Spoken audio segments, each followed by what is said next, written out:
Hello everyone, welcome to definite success Pathshala. मैं आपकी Hindi educator Rupali Verma. तो आप सभी अच्छे से तैयारी पर लगे हुए हैं। भाई एग्जाम्स चल रहे हैं तो तैयारी तो सबकी चल रही है। बात करें क्लास 10th की तो बहुत डरे हैं, सहमे हैं, पेपर में क्या आना है, कैसे आना है। भाई पढ़ाई सब कर चुके हो, उसके बाद भी डर है। बिल्कुल मानती हूँ, आपको नहीं मेरे साथ भी ऐसा था। एग्जाम से पहले सब कुछ पढ़ लिया है, लेकिन तब भी लगता था अरे कुछ पढ़ा नहीं, कुछ आता नहीं है। कंडीशन यही होती थी। तो परेशान नहीं हूँ। जहाँ ये थॉट आ रहा है ना कि अरे मैंने कुछ नहीं पढ़ा है, मुझे कुछ याद नहीं है, एकदम ब्लैंक है, तो परेशान होने की बात नहीं है। आपका सब कुछ पढ़ा हुआ है। अब कर लीजिए थोड़ी सी प्रैक्टिस। आपके लिए सैम्पल पेपर्स लेकर आ रही हूँ। तो अभी तक मैं बात कर रही हूँ class 10th Hindi course B की। तो अभी तक 2 सैम्पल पेपर्स आपको दे चुकी हूँ और आप लोगों ने उनकी प्रैक्टिस भी कर ली। ठीक है, हमने समझाया है सारी चीज़ें। आज हम लेकर आए हैं class 10th Hindi course B का 3rd सैम्पल पेपर। तो इस 3rd सैम्पल पेपर को जब आप करोगे तो जैसे जैसे हम सैम्पल पेपर सॉल्व करते हैं ना, हमें बहुत फ़ायदे होते हैं। आप लोग सोचते हो कि भाई सैम्पल पेपर से क्या फ़ायदा है। सैम्पल पेपर से बहुत फ़ायदे होते हैं। देखिए, पहली चीज़ है, रिवीजन तो हो ही रहा है। ठीक है, सॉल्व कर रहे हैं, रिवीजन हो रहा है। इसके अलावा आपको प्रैक्टिस के लिए बहुत सारे क्वेश्चंस मिल जाते हैं, तरह तरह के वेरिएशन में क्वेश्चंस मिलते हैं। ठीक है, पेपर पैटर्न के बारे में आपको पता चल जाता है। किस सेक्शन के लिए आपको कितना टाइम देना है, ये आपकी प्रैक्टिस अच्छे से हो जाती है। ठीक है ना, क्योंकि मैंने आपको टाइम डिवीज़न पहले ही बता दिया कि भाई इस सेक्शन के लिए इतना टाइम करिए, इस सेक्शन के लिए इतना टाइम करिए। तो वो एक टाइम डिवीज़न आपका प्रॉपर होना चाहिए। अगर आपका एक बार टाइम डिवीज़न बढ़िया परफेक्ट हो जाता है तो फिर परेशानी आपको ज़रूरत नहीं है, पेपर आप टाइमली सॉल्व कर लोगे। तो कम से कम 4 से 5 आप सैम्पल पेपर जब सॉल्व कर लोगे ना, तो ये परेशानी आपके पास में नहीं आएगी टाइम मैनेजमेंट को लेकर। बहुत सारे बच्चे अभी मेरे पास कमेंट कर रहे हैं कि मैम मात्राओं को लेकर बहुत मिस्टेक होती है। बिल्कुल, आप अगर पूरा साल नहीं लिखोगे तो मात्राओं को लेकर मिस्टेक होगी। इसीलिए बोलती हूँ कि बेटा थोड़ा थोड़ा लिखते रहो। अभी भी टाइम इतना है कि जितना भी पढ़ रहे हो उसे लिख लो। मैं मानती हूँ लिखने में टाइम बहुत जाएगा, लेकिन हाँ, अगर मात्राओं को सुधारना चाहते हो तो इसका सिर्फ इकलौता एक ही चारा है, उसके लिए आपको लिखना पड़ेगा। बगैर लिखे मात्राओं से छुटकारा हम पा ही नहीं सकते, उसकी मिस्टेक होगी ही होगी। चलिए, तो ये एक चीज़ जो बहुत सारे कमेंट्स आ रहे थे, उनमें से एक कमेंट ये था कि बहुत फ्रीक्वेंटली मुझसे पूछा जा रहा था, तो मैंने आपको दे दिया। चलिए, आज हम कर रहे हैं class 10th Hindi course B का सैम्पल क्वेश्चन पेपर है नंबर 3। ये सेशन 2024-25 के लिए है। पेपर कोड ध्यान रखिएगा 085 है। कोर्स ए और कोर्स बी का पेपर कोड अलग अलग रहता है। कोर्स ए का 002 रहता है, जबकि कोर्स बी का 085 रहता है। ठीक है ना, तो बहुत सावधानी के साथ, सतर्कता के साथ करिएगा। चलिए, सबसे पहले हमारे पास कुछ सामान्य निर्देश आए हैं, ध्यान रखिएगा। क्वेश्चन पेपर आपके लिए 3 घंटे का होगा। मैक्सिमम मार्क्स आपके 80 मार्क्स के रहेंगे। अब ये जो 3 घंटे का पेपर है, ये आपका शुरू हो रहा है 10:30 बजे से। लेकिन उसके 15 मिनट पहले ही आपको मिल जाएगा आपका क्वेश्चन पेपर। 15 मिनट आपको रीडिंग टाइम मिलता है, यानी कि 10:15 पे आपको क्वेश्चन पेपर मिलेगा, जो आपका रीडिंग टाइम रहेगा। ठीक है, उस रीडिंग टाइम में आपको बहुत सारे काम करने हैं। ऐसे ही नहीं है फालतू में वेस्ट कर देना है। अगर आपको पेन उठाने की परमिशन नहीं है तो उस समय आपको दिमाग चलाना है। दिमाग के लिए आपके पास सबसे पहली चीज़ जो आएगी, जो आपकी बगैर पढ़ी आएगी, वो है अपठित गद्यांश, जो खंड का रहेगा। उस खंड का में अपठित गद्यांश है, पद्यांश है। अच्छा, आपका कोर्स भी का है तो दोनों ही गद्यांश रहेंगे। 5-5 प्रश्न हैं, जिसमें बहुविकल्पीय भी हैं, अति लघु भी हैं, लघु उत्तरीय भी। इन सभी के आंसर्स आप पढ़कर निकाल लेना, और साथ ही साथ आपको पूरा पेपर भी पढ़ लेना है, और जो आपके पास अंदर पठित काव्यांश और गद्यांश दिए हैं उनके क्वेश्चंस भी आप निकाल लोगे। ये कुछ ऐसी चीज़ें हैं जो आपको करनी ही करनी है, ध्यान रखना। ठीक है, तो इसके लिए बेस्ट है उस 15 मिनट को 2 सेक्शन में डिवाइड करो, 8 और 7। तो 8 मिनट अलग रखो, 7 मिनट लो। 7 मिनट में आपको खंड खा, गा और घा पढ़ना है, और साथ ही साथ खंड गा के अपठित गद्यांश और पद्यांश के आंसर्स निकाल के रख लेने हैं। फिर बाकी बचे हुए 8 मिनट में आइए, उसमें खंड का पढ़िए, उसको सारे आंसर्स निकाल लीजिए। गद्यांश को बहुत जल्दी से करने के लिए सबसे आसान ट्रिक ये रहती है कि आपको पहले क्वेश्चंस पढ़ने हैं, फिर आप गद्यांश पढ़ना, तो आप फटाफट सारे आंसर्स निकाल लोगे। ठीक है, तो ये कुछ टिप्स थी। 15 मिनट को बहुत बेहतरीन तरीके से यूटिलाइज़ करना बेटा, आपको बहुत सारा टाइम आपका बच जाएगा। ठीक है, चलिए अब नेक्स्ट आ जाते हैं कुछ सामान्य निर्देश आपके प्रश्न पत्र में दिए रहेंगे, इनको ध्यान से देखिएगा। इस प्रश्न पत्र में 4 खंड हैं, का, खा, गा और घा, ठीक है, 4 खंड रहेंगे। खंड का में अपठित गद्यांश से प्रश्न पूछे जा रहे हैं, जिनके उत्तर दिए गए निर्देशों का पालन करते हुए दीजिए। खंड का में आपके पास 2 प्रश्न आएंगे, अपठित गद्यांश ही दोनों में रहेंगे और उनके अंदर उप प्रश्नों की संख्या रहेगी ही 10। 5 आपके पास एक गद्यांश में आएंगे, 5 गद्यांश दूसरे गद्यांश में आएंगे। सारे प्रश्न करने हैं, कोई भी ऑप्शन आपके पास में नहीं रहेगा। नेक्स्ट आते हैं खंड खा में व्यवहारिक व्याकरण से प्रश्न पूछे जा रहे हैं, आंतरिक विकल्प भी दिए गए। खंड खा में हमारे पास 20 प्रश्न आएंगे, जिनमें से हमें सिर्फ 16 प्रश्न करने हैं। हमारे व्यवहारिक व्याकरण पर आधारित रहेंगे। व्यवहारिक व्याकरण के हमारे 4 टॉपिक हैं, पदबंध, रचना के आधार पर वाक्य रूपांतरण, फिर उसके बाद हमारे पास आता है समास और मुहावरे। इन 4 टॉपिक्स पे 20 प्रश्न पूछे जाएंगे, हमें 16 करने हैं। ऑप्शंस कहाँ हैं, इनके निर्देश आपको अंदर प्रश्नों में मिलेंगे। खंड गा में पाठ्यपुस्तक पर आधारित निर्देशानुसार उत्तर दीजिए। तो खंड गा हमारी पाठ्यपुस्तक स्पर्श भाग 2 और संचयन भाग 2 पर आधारित रहेंगे। इससे आपके पास गद्यांश और पद्यांश आधारित बहुविकल्पीय प्रश्न रहेंगे, वर्णात्मक प्रश्न आएंगे, और जो हमारी दूसरी बुक है संचयन भाग 2, इससे दीर्घोत्तरीय प्रश्न आएंगे। हर प्रश्न के खाली ऑब्जेक्टिव सोर्स छोड़ दें तो वर्णात्मक के हर प्रश्नों के साथ ऑप्शन मौजूद रहेंगे, विकल्प रहेंगे, निर्देश दिए जा रहे हैं हर प्रश्न के साथ, अभी आपको हम बताएंगे, उन्हीं के अनुसार आपको काम करना है।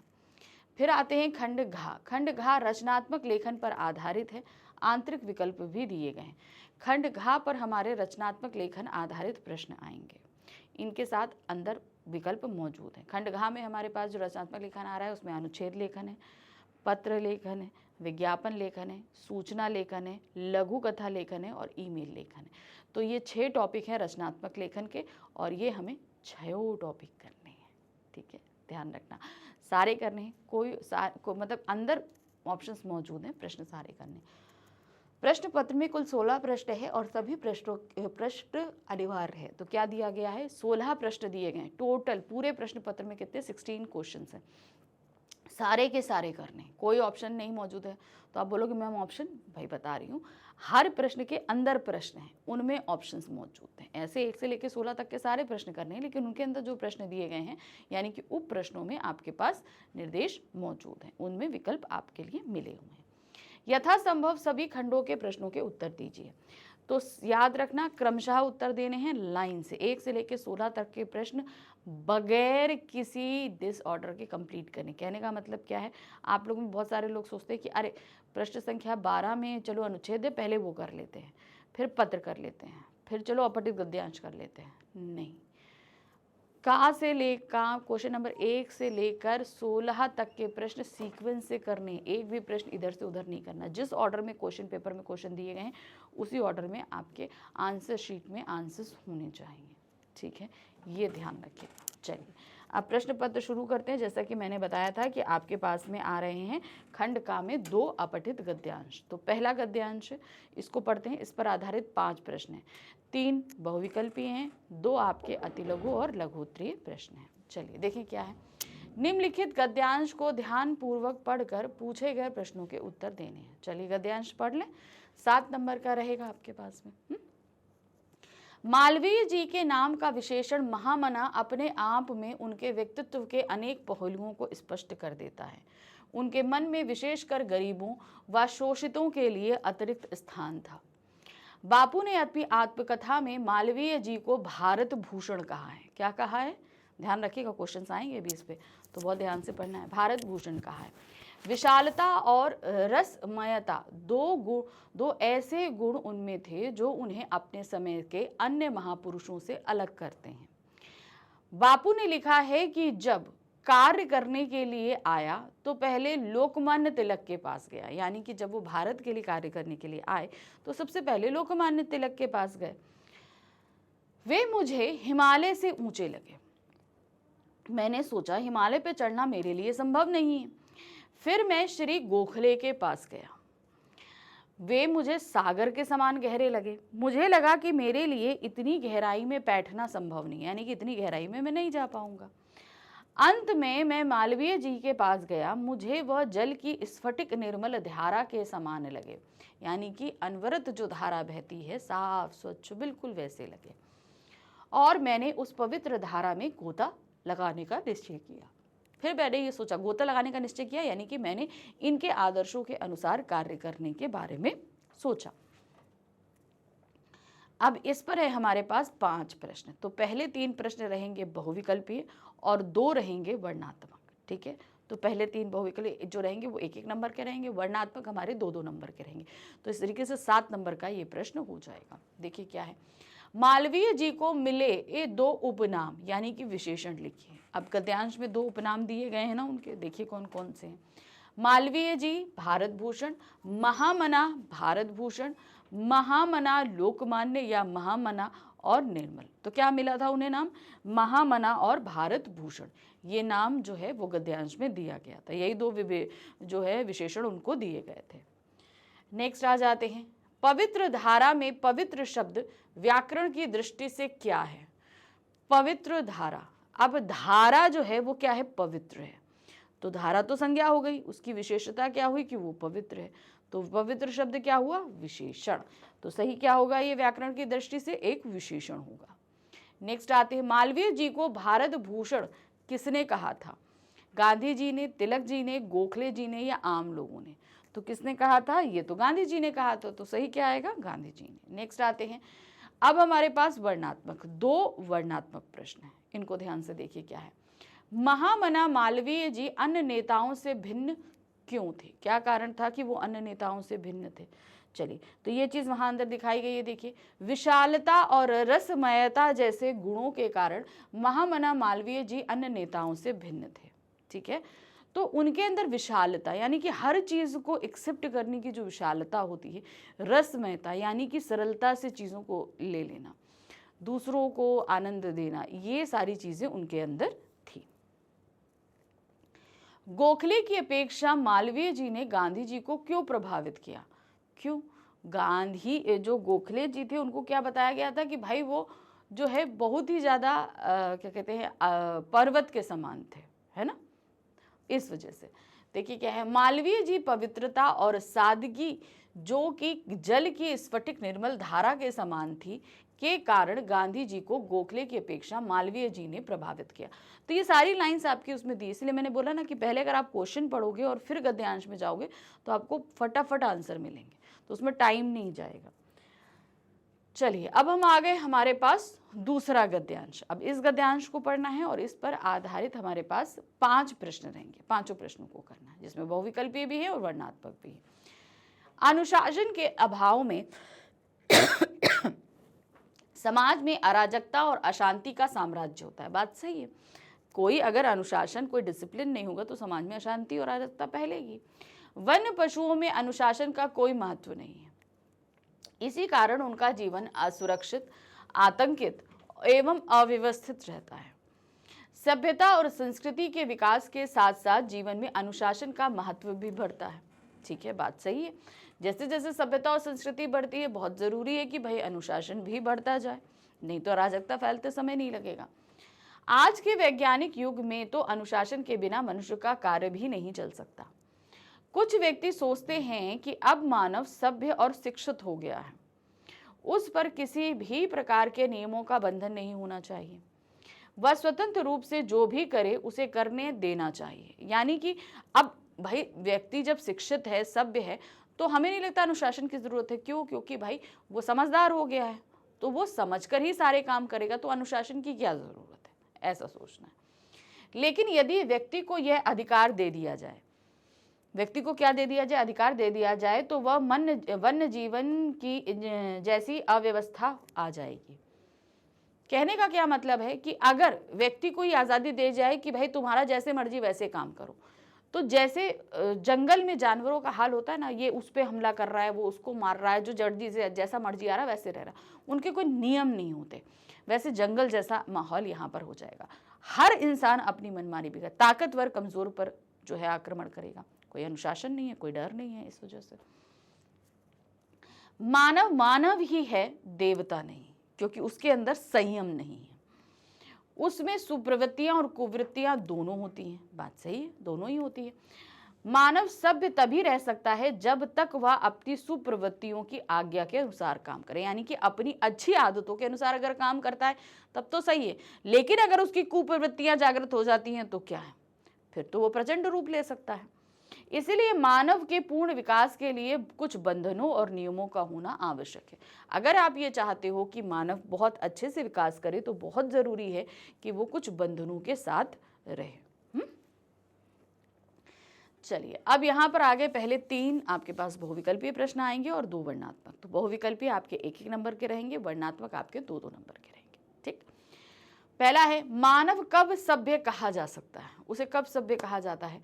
जब वह अपनी सुप्रवृत्तियों के अनुसार कार्य करे, जब वह अपनी मर्जी के अनुसार कार्य करे, जब वह अपने लिए कार्य करे, या जब वह अपनी सुविधा के अनुसार काम करे।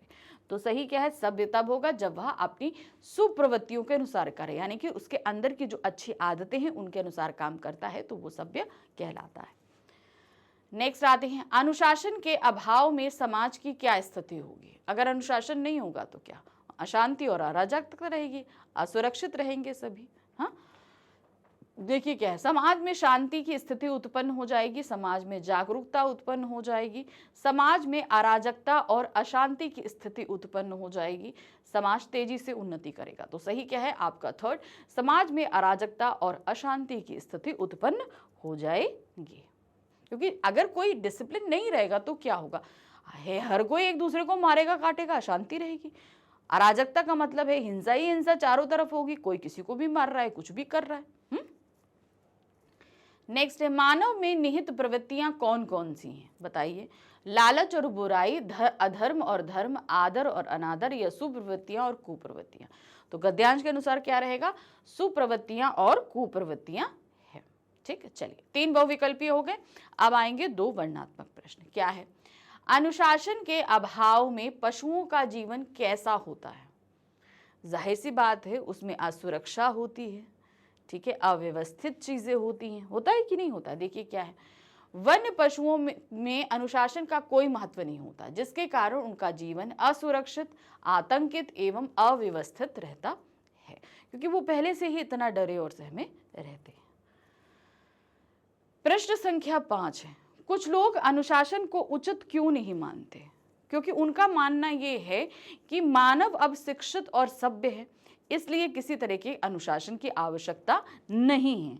वो अपनी मर्जी के हिसाब से जो भी काम करेगा वो सही करेगा, है ना।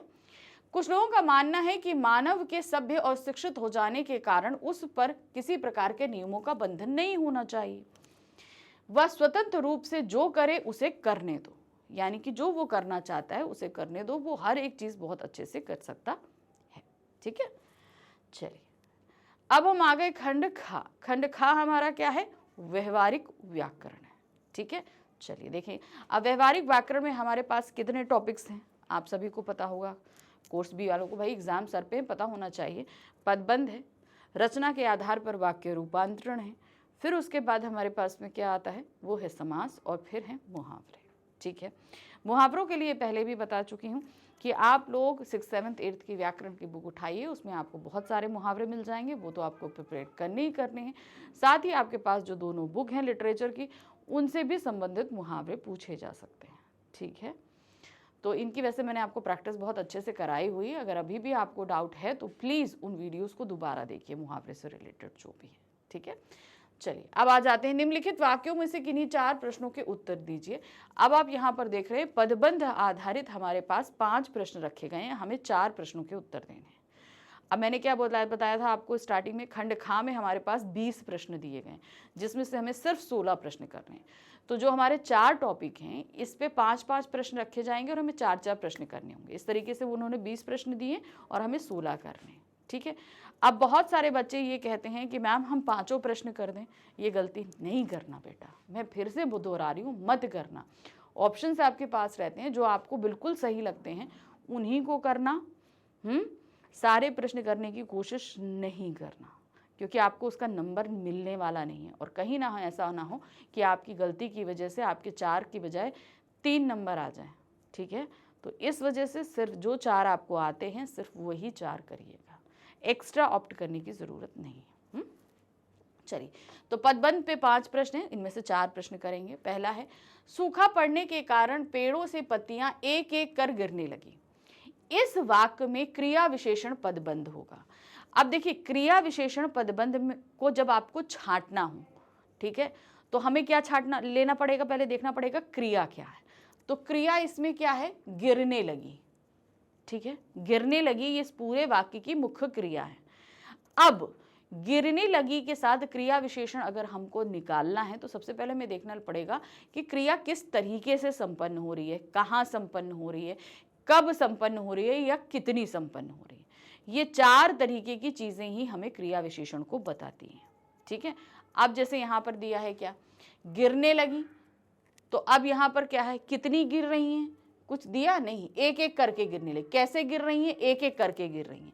तो यहाँ पर एक एक कर जो है ये क्या होगा, हमारा क्रिया विशेषण, क्योंकि ये हमें बता रहा है कि किस तरीके से ये संपन्न हो रही है। तो क्या है, पेड़ों से पत्तियां एक एक कर गिरने लगी, तो क्रिया विशेषण हमारा एक एक कर है, गिरने लगी तो क्रिया है, ठीक है ना। तो ध्यान रखना, क्रिया विशेषण कितना है, एक एक कर, ठीक है। कितनी गिर रही है, एक एक करके गिर रही है। तो ये हमारी परिमाणवाचक क्रिया विशेषण है। नेक्स्ट आते हैं, जीवन डुब्बा नुमा छोटे घरों में सिमटने लगा। इस वाक्य में संज्ञा पदबंध कौन सा है, संज्ञा पदबंध। तो इस पूरे सेंटेंस में पहले आप संज्ञा ढूंढो क्या है। संज्ञा क्या है, घरों, ठीक है। तो घर जो है वो क्या है, संज्ञा है। अब उससे पहले जितना भी रहेगा वो आपका पूरा कनेक्ट कर लीजिए, तो क्या हो जाएगा, डिब्बा नुमा छोटे घरों में, ठीक है। तो मैंने क्या बताया था, यहाँ पर घर जो है वो हमारा क्या है, संज्ञा है। तो सीधे सीधे उससे पहले ले लीजिए डिब्बा नुमा छोटा घर ले लीजिए, या जीवन डिब्बा नुमा छोटे घरों में ले लीजिए, कुछ भी ले लीजिए, बस आपका एंड घरों में होना चाहिए, आपका भी पूरा संज्ञा पदबंध हो जाएगा। नेक्स्ट आ जाते हैं, इतनी मेहनत से हमने पेड़ लगाए थे, शरारती बच्चों ने सब उखाड़ दिए। अंडरलाइन है, इतनी मेहनत से हमने। रेखांकित पदबंध का नाम क्या है। अब देखिए, पदबंध को करने का सबसे अच्छा तरीका है, जहां कहीं पे भी अंडरलाइन है उसका लास्ट वर्ड देखो क्या है। यहाँ पर लास्ट वर्ड क्या आ रहा है, हमने। हमने शब्द क्या होता है, जाहिर सी बात है हम शब्द सर्वनाम में आता है, तो हमने भी किस में आएगा, सर्वनाम। तो इस तरीके से ये पूरा पदबंध जो है वो किससे कनेक्टेड हो जाएगा, सर्वनाम से कनेक्टेड, और ये बन जाएगा सर्वनाम पदबंध। कौन सा बनेगा, सर्वनाम पदबंध, ठीक। चलिए नेक्स्ट आते हैं, लकड़ी की बड़ी अलमारी से पुस्तक ले आओ। हमने क्या बोला, लकड़ी की बड़ी अलमारी से पुस्तक ले आओ, ठीक है। इस वाक्य में विशेषण पदबंध कौन सा है आपको ढूंढना है। क्या दिया है, लकड़ी की बड़ी अलमारी से पुस्तक ले आओ, विशेषण पदबंध। तो विशेषण पदबंध के लिए हमें क्या करना पड़ेगा, सबसे पहले हमें संज्ञा ढूंढनी पड़ेगी, क्योंकि जाहिर सी बात है जहां संज्ञा शब्द होगा उसी से कनेक्टेड हमारा विशेषण रहेगा, क्योंकि उसी की विशेषता को बताएगा। तो संज्ञा शब्द यहाँ पर क्या है, अलमारी, क्या है, अलमारी। अब अलमारी की विशेषता क्या है, वो लकड़ी की है और बड़ी है, ठीक है। तो लकड़ी की बड़ी, ये हमारा क्या हो जाएगा, विशेषण पदबंध, ठीक। लकड़ी की बड़ी जो है ये हमारा विशेषण पदबंध रहेगा, क्योंकि ये अलमारी जो कि एक संज्ञा शब्द है उसकी विशेषता को बतला रहा है। नंबर 5 आ जाते हैं, आसमान में उड़ते पंछी सभी को अच्छे लगते हैं। रेखांकित पदबंध का नाम बताइए, ध्यान से देखिए क्या है, आसमान में उड़ते पंछी। पंछी क्या होते हैं, पंछी तो संज्ञा हुए ना, तो इस तरीके से ये पूरा पदबंध हमारा क्या हो जाएगा, संज्ञा पदबंध। कौन सा पदबंध होगा, संज्ञा पदबंध, ठीक। चलिए अब हम आ गए प्रश्न संख्या 4 में, जहां पर रचना के आधार पर वाक्य रूपांतरण पर आधारित 5 प्रश्न रखे गए हैं और हमें सिर्फ 4 प्रश्नों को लिखना है, ठीक। चलिए देखिए क्या है, नीचे लिखे वाक्यों में से किन्हीं 4 वाक्यों का निर्देशानुसार रचना के आधार पर वाक्य रूपांतरण कीजिए। वाक्य का रूपांतरण यानी कि जो निर्देश दिए गए उसके हिसाब से आपको वाक्य को बदलना है, ठीक। क्या दिया गया है, पिताजी की इच्छा के कारण मुझे छात्रावास में जाना पड़ा। संयुक्त वाक्य, ठीक है। तो यहां पर क्या हुआ कि अब संयुक्त वाक्य बनाना है तो 2 अलग अलग वाक्य बनाने पड़ेंगे, क्योंकि यहां पर एक हमारे पास सरल वाक्य दिया, ठीक है। अब यहां पर क्या आप बना सकते हो संयुक्त वाक्य में, जैसे यहां पर पहली चीज तो पिताजी की इच्छा होना और दूसरा है छात्रावास जाना। तो क्या हुआ, पिताजी की इच्छा थी इसलिए मुझे छात्रावास जाना पड़ा, ठीक है। ये ऐसे इस तरीके से बना सकते हो। चलिए देखते हैं कैसे। पिताजी की इच्छा थी इसलिए मुझे छात्रावास जाना पड़ा। याद रखिएगा कि जो आपका पहला वाक्य पिताजी की इच्छा थी, अब थी, अब यहां पर अगर इसका मिश्र वाक्य बनाना हो तो कैसे बनाना होगा? पिताजी की इच्छा होने के कारण, जब पिताजी की इच्छा हुई तो मुझे छात्रावास जाना पड़ा, तब मुझे छात्रावास जाना पड़ा, कुछ भी इस तरीके से कर सकते हैं। चलिए नंबर 2 क्वेश्चन है, वह लड़का गांव जाकर बीमार हो गया। अब इसे मिश्र वाक्य में बदलिए। जब वह लड़का गांव गया तब वह बीमार हो गया, जैसे ही वो लड़का गांव गया वैसे ही बीमार हो गया, कुछ ऐसे बना सकते हो। तो देखिए क्या यहाँ पर है, जैसे ही वह लड़का गांव गया वैसे ही वह बीमार हो गया, अथवा जो लड़का गांव गया वह बीमार हो गया। ठीक है, तो इस तरीके से, या जब वह लड़का गांव गया तब वह बीमार हो गया, कुछ इस तरीके से बना सकते हो। तो ये आपको ध्यान रखना है कि अव्यय इस तरीके से बैठाने हैं कि दोनों ही सेंटेंस में अपूर्णता साबित हो। नेक्स्ट आते हैं, उसने ईश्वर से कुछ मांगने की मुद्रा में अपने हाथ उठाए।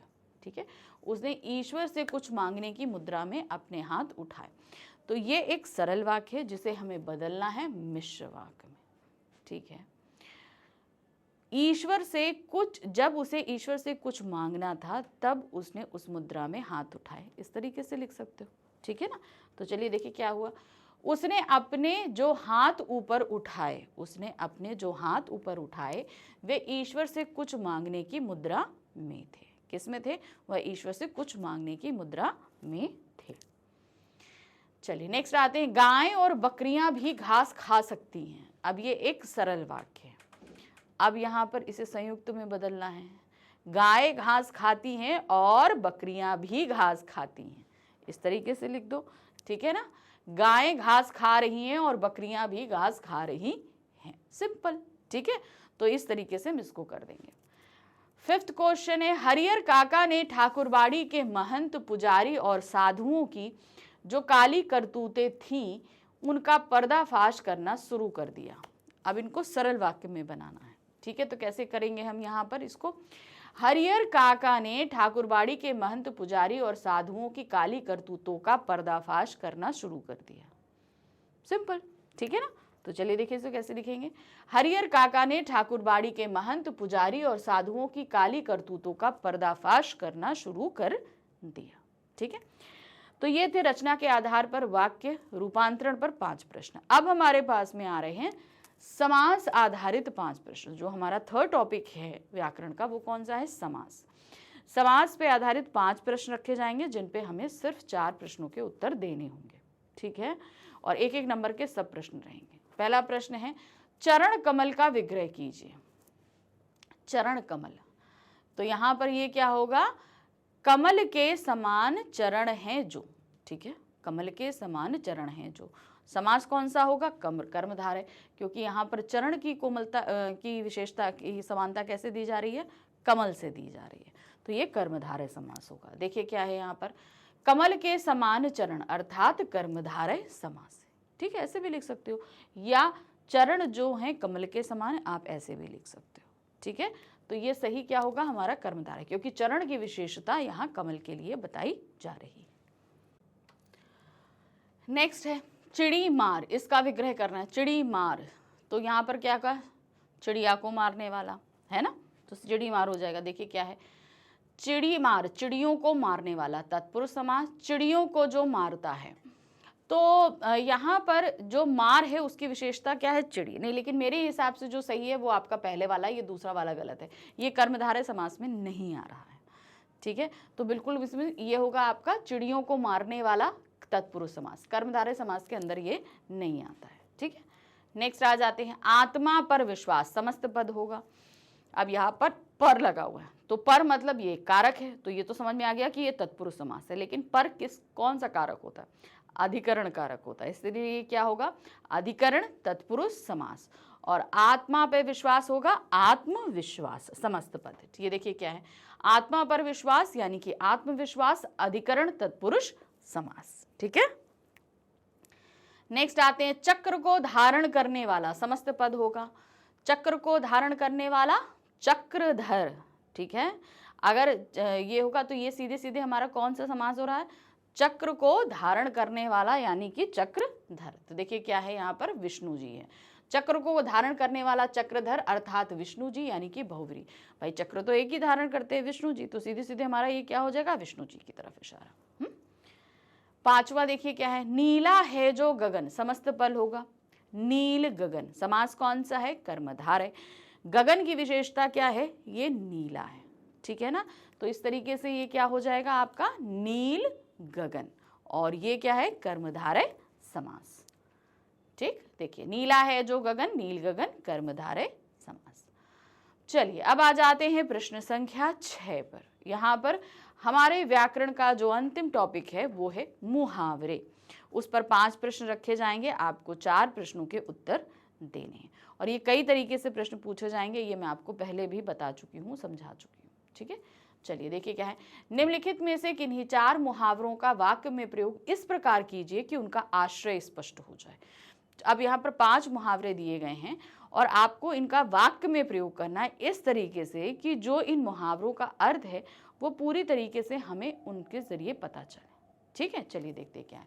जी तोड़ मेहनत करना, अब इसे वाक्य में प्रयोग करिए, है ना। तो इसे कैसे प्रयोग करेंगे, देखिए क्या है, जी तोड़ मेहनत करना, परीक्षा में सफलता प्राप्त करने के लिए सपना ने जी तोड़ मेहनत करी।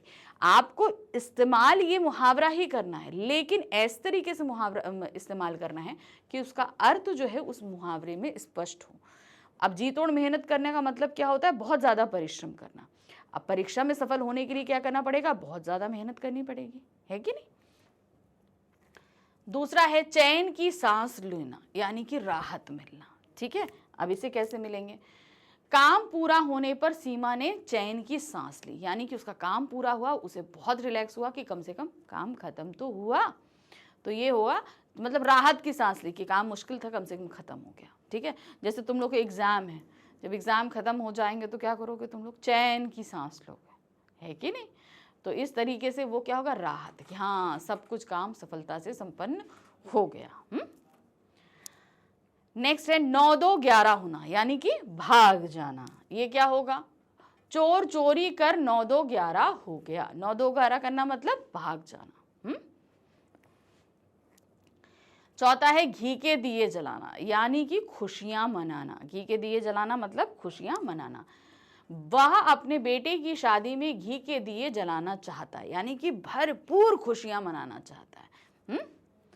नेक्स्ट आते हैं आंख खुल जाना। क्या दिया है, आंख खुल जाना, यानी कि किसी चीज का सही अंदाज या किसी का रहस्य प्रकट हो जाना, किसी की असलियत सामने आ जाना, कुछ ऐसा, है ना। तो देखिए यहाँ पर क्या है, जब महेश को रमेश की सच्चाई पता चली तो उसकी आंखें खुल गई। तो सही मायने में क्या होता है, किसी की सच्चाई का जब अंदाजा हो जाए तो उसके लिए ये बात हम कहते हैं। चलिए अब हमारा खंड खा खत्म हो गया। खंड गा में हमने 2 प्रश्न किए जिनके अंदर 10 उप प्रश्न थे जो 14 मार्क्स का था। फिर हमने खंड खा किया जिसके अंदर 20 प्रश्न थे, हमने 16 प्रश्न किए, 16 मार्क्स का था। अब हम करने जा रहे हैं खंड गा, ठीक है, जो कि हमारा रहेगा 30 मार्क्स का। ठीक है, आई थिंक हाँ 30 मार्क्स का रहेगा। इसके अंदर हमारी दोनों पाठ्य पुस्तक यानी कि स्पर्श और जो आपका संचयन है दोनों के प्रश्न आएंगे। बहुविकल्पीय भी हैं, वर्णात्मक भी हैं। ठीक है, तो ये देखिए दिया है पाठ्य पुस्तक पर आधारित। अब सबसे पहले प्रश्न संख्या 7 है। इसमें हमारे गद्य खंड के जो 7 अध्याय हैं उनमें से किसी एक अध्याय का हमारे सामने गद्यांश रखा जाएगा। उस गद्यांश को हमें अच्छे से पढ़ना है और उस पर आधारित हमारे सामने 5 बहुविकल्पीय प्रश्न रहेंगे, 5 करने हैं। तो ये हमारा कितना होगा, 5 मार्क्स का। ठीक है, देखिए क्या है, रावण भूमंडल का स्वामी था, ऐसे राजाओं को चक्रवर्ती कहते हैं। इतना पढ़ने के बाद आपको समझ में आ गया चैप्टर कहाँ से लिया गया है, ये बड़े भाई साहब से। ठीक है, क्या है, आजकल अंग्रेजों के राज्य का विस्तार बहुत बढ़ा हुआ है पर इन्हें चक्रवर्ती नहीं कह सकते। संसार में अनेक राष्ट्र अंग्रेजों का आधिपत्य स्वीकार नहीं करते हैं, बिल्कुल स्वाधीन है। रावण चक्रवर्ती था, संसार के सभी महिप उसे एक कर देते थे, यानी कि सारे राजा जो है ना उसे टैक्स देते थे। बड़े बड़े देवता उसकी गुलामी करते थे, आग और पानी के देवता भी उसके दास थे, मगर उसका अंत क्या हुआ? घमंड ने उसका नाम निशान तक मिटा दिया। अब घमंड उसको था कि भाई मैं सब कुछ हूं, सारा नामो निशान मिट गया।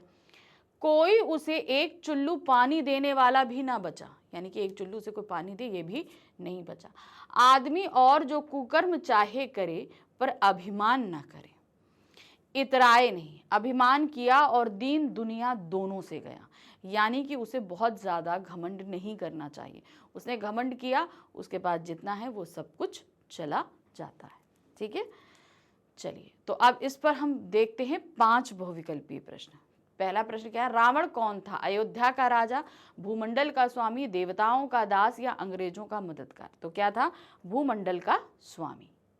नेक्स्ट आते हैं, रावण चक्रवर्ती सम्राट क्यों था? क्योंकि उसे पृथ्वी के सभी राजा कर देते थे, यानी कि टैक्स देते थे। सभी विकल्प सही हैं, क्योंकि आग और पानी के देवता भी उसके दास थे, क्योंकि संसार के सभी राजा उसे कर देते थे, क्योंकि बड़े बड़े देवता उसकी गुलामी करते थे।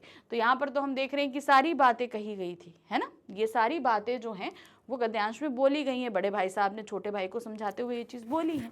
रावण, इसीलिए उसको चक्रवर्ती सम्राट कहा गया है। किसने रावण का नामो निशान मिटा दिया? किसने मिटाया था? उसके अहंकार ने उसका नामो निशान मिटाया था। लालच ने, श्री राम ने, घमंड ने या धन दौलत ने? तो सही क्या है? घमंड ने उसका नामो निशान। उसके अगर अंदर वो घमंड नहीं होता तो शायद वो जैसा राजा था वो वैसा बना रहता। चौथा प्रश्न है, नामो निशान मिटाने का अर्थ क्या है? यानी कि पूरी तरीके से निस्ते नाबूद कर देना, सब कुछ खत्म कर देना, सब कुछ नष्ट कर देना, नाम लिख कर मिटाना, कहीं का न रहना, या इनमें से कोई नहीं। तो क्या होगा यहाँ पर? सब कुछ नष्ट कर देना। उसका अपना शरीर, अपना राज्य, अपनी प्रजा, धन दौलत, मान सम्मान, सब कुछ खत्म कर देना, तो उसको बोलते हैं नामो निशान मिटा देना। प्रश्न संख्या 5 है, कौन किसे रावण का उदाहरण देकर समझा रहा है? इस पाठ में कौन समझा रहा है? बड़े भाई साहब लेखक को या बड़े भाई साहब छोटे भाई को समझा रहे हैं? समझा रहे हैं ना। तो यहाँ पर बड़े भाई साहब किसके हैं? प्रेमचंद जी के, है ना। देखिए क्या, लेखक पाठक को नहीं, राम रावण को नहीं, भाई साहब लेखक को बिल्कुल सही है, पाठक श्रोता को नहीं। तो सही क्या है? भाई साहब लेखक को समझा रहे हैं। चलिए अब प्रश्न संख्या 8 आ गए, जहां पर हमारे पास वर्णात्मक प्रश्न दिए गए हैं हमारी स्पर्श बुक के 7 चैप्टर जो गद्य खंड के हैं उनमें से। ठीक है, क्या दिया गया है? निम्नलिखित प्रश्नों में से किन्हीं 3 प्रश्नों के उत्तर लगभग 25 से 30 शब्दों में दीजिए। तो गद्य खंड के जो 7 अध्याय हैं उन 7 अध्यायों में से हमारे सामने 4 प्रश्न रखे जाएंगे, हमें सिर्फ 3 प्रश्न करने हैं। इनका उत्तर हमें देना है 25 से 30 शब्दों में, यानी कि लघु उत्तरीय रहेंगे। इसके लिए आपको नंबर मिल रहे हैं 2, यानी कि एक प्रश्न के लिए 2, तो 3 के मिलेंगे आपको 6 नंबर। ठीक है, तो बहुत सावधानी से जो क्वेश्चन आपको आता हो उन क्वेश्चंस के आंसर्स आप यहाँ पर लिखना। ठीक है, देखिए क्या है। पुलिस द्वारा कलकत्ता में आंदोलनकारियों पर लाठीचार्ज करने और उन्हें लॉकअप में रखने के बाद भी उनका उत्साह ठंडा क्यों नहीं पड़ रहा था? डायरी का एक पन्ना पाठ के आधार पर बताइए। भाई उस समय सभी आंदोलनकारियों ने शपथ खा रखी थी कि उन्हें किसी भी तरीके से जो है मॉन्यूमेंट के पास पहुंचना है, झंडा फहराना है, शपथ पढ़नी है, ये चीज ठानी थी। इतना लाठीचार्ज करने के बाद भी वो सब आगे बढ़ने को तैयार थे। जिनको पकड़ के लेके जा रहे थे वो पकड़ने के बाद भी वहां पर बहुत ज्यादा हुड़दंग मचा रहे थे, क्योंकि उनके अंदर वो देश प्रेम की भावना भरी हुई थी और वो किसी भी तरीके से इस शपथ को पढ़ना चाहते थे और स्वतंत्रता की वर्षगांठ को मनाना चाहते थे, जो कि 26 जनवरी 1931 को थी। स्वतंत्रता आंदोलन में भाग लेने वाले कलकत्ता वासी देश प्रेम और मरने मारने की भावना को अपने दिल में लिए में संजोए हुए थे। उस समय उनको यह था कि भाई मेरे लिए मेरा देश सर्वोपरि, इसके लिए अगर मुझे मार भी दो मैं मर जाऊंगा, लेकिन मैं करके रहूंगा। आंदोलन में हिस्सा न लेने का उनके माथे पर जो कलंक था वह उसे मिटाना भी चाहते थे। भाई अभी तक उनके ऊपर कलंक था, भाई कलकत्ता में स्वतंत्रता को लेकर कोई काम ही नहीं हो रहा, वो कलंक उन पे ऊपर अलग से लगा हुआ था। इस आंदोलन का नेतृत्व खुद सुभाष चंद्र बोस कर रहे थे, जिससे उनका उत्साह दुगना हो गया। तो सुभाष बाबू जो बीच में नाम आ रहा है ना, वो कौन है? सुभाष चंद्र बोस हैं, वो नेतृत्व कर रहे थे। इसी कारण पुलिस की लाठी से चोट लगने, जेल जाने या किसी अन्य वास्तविक नुकसान का उन्हें भय नहीं था। उन्हें कोई इस चीज का डर ही नहीं था, जो करना है कर लो। इसीलिए पुलिस द्वारा हर प्रकार का अत्याचार किए जाने के बाद भी उनका उत्साह ठंडा नहीं पड़ रहा था। जितना अत्याचार करना है कर लो, मैं जो मेरा एक उत्साह है मैं उसको बनाए रखूंगा और आगे बढ़ता रहूंगा। चलिए अब आगे दूसरे प्रश्न पे। यहाँ क्या दिया गया है, झेन की देन पाठ में लेखक के मित्र द्वारा बताए गए मानसिक रोग के कारणों पर टिप्पणी कीजिए। तो झेन के देन में जो पाठ में दिया गया है, लेखक के मित्र जो कि जापान में रहते हैं, उन्होंने जापानियों की मानसिक बीमारी का जो कारण बताया वो था अमेरिका से प्रतिस्पर्धा। वो अमेरिका से कंपटीशन कर रहे थे। अमेरिका में जो काम 1 महीने में होता था वो प्रतिस्पर्धा के कारण जापानी उसे 1 दिन में करना चाहते थे। काम करने के लिए उन्हें अपना दिमाग भी उतना तेज दौड़ाना पड़ता, जिसके कारण वो सभी मानसिक रोग का शिकार हो रहे थे, है ना। देखिए क्या है, झेन की देन पाठ में लेखक के मित्र ने बताया कि मानसिक रोग के कारण आज की व्यस्त और प्रतिस्पर्धात्मक जीवन शैली को स्पष्ट रूप से दर्शाते हैं। जीवन की रफ्तार का बढ़ना, अमेरिका जैसी शक्तियों से प्रतिस्पर्धा करना और काम को तेजी से पूरा करने का दबाव मानसिक तनाव का मुख्य कारण बनता है। उन्होंने बताया कि भाई जापानी का क्यों इतना ज़्यादा तेज हो रहा है, क्योंकि भाई वो बहुत तेजी से काम कर रहे हैं, उनके अंदर कंपटीशन है कि वो अमेरिका से आगे निकलेंगे। तो अमेरिका जो काम 1 दिन में कर रहा है वो 1 महीने में कर रहा है, वो 1 दिन में कर रहे थे, है ना। इससे उनको दिमाग पर बहुत दबाव पड़ता था। जब दिमाग को स्पीड का इंजन लगाकर उसे तेज दौड़ाया जाता है तो ये अंततः मानसिक तनाव और बीमारियों को जन्म देता है। ऐसी स्थिति में संतुलन और शांति की आवश्यकता महत्वपूर्ण हो जाती है। बहुत ज़रूरी है कि जब आप इतना स्ट्रेस में हो तो अपने आप को रिलैक्स करें, और उस रिलैक्स करने के लिए आपको क्या चाहिए होता है, क्या चाहिए होता है कि भाई जो इतना स्पीड में आप काम कर रहे हो उसे बहुत स्लो कर दो। तो इसी के लिए वो झेन की थी, यानी कि टी सेरेमनी जो है वो इजाद की गई थी। प्रश्न संख्या 3 है, अफगानिस्तान के बादशाह को हिंदुस्तान पर हमला करने के लिए वजीर अली ने क्यों बुलाया। चैप्टर है कारतूस। क्यों? क्योंकि वो अंग्रेजों से बहुत नफरत करता था। वो अवध का अपना तख्त वापस पाना चाहता था, शहादत अली को वहां से हटाना चाहता था, इवन पूरे भारत से अंग्रेजों को भगा देना चाहता था। इसीलिए उसने अफगानिस्तान के राजा शाह-ए-जमां को वो इनवाइट किया था कि वो भारत पर आए, आक्रमण करें और अंग्रेजों को यहाँ से निकाल दें। ठीक है ना। तो देखिए क्या है, वजीर अली ने अफगानिस्तान के बादशाह को हिंदुस्तान पर आक्रमण करने के लिए बुलाया क्योंकि वह उनकी मदद से अवध को जीतकर उनका नवाब बनाना चाहता था। ठीक है, उसका नवाब वो खुद बनना चाहता था। शहादत अली तो अंग्रेज का साथी हो गया था, इसलिए वो चाहता था कि शहादत अली को हटा दिया जाए और वो अवध का नवाब बन जाए।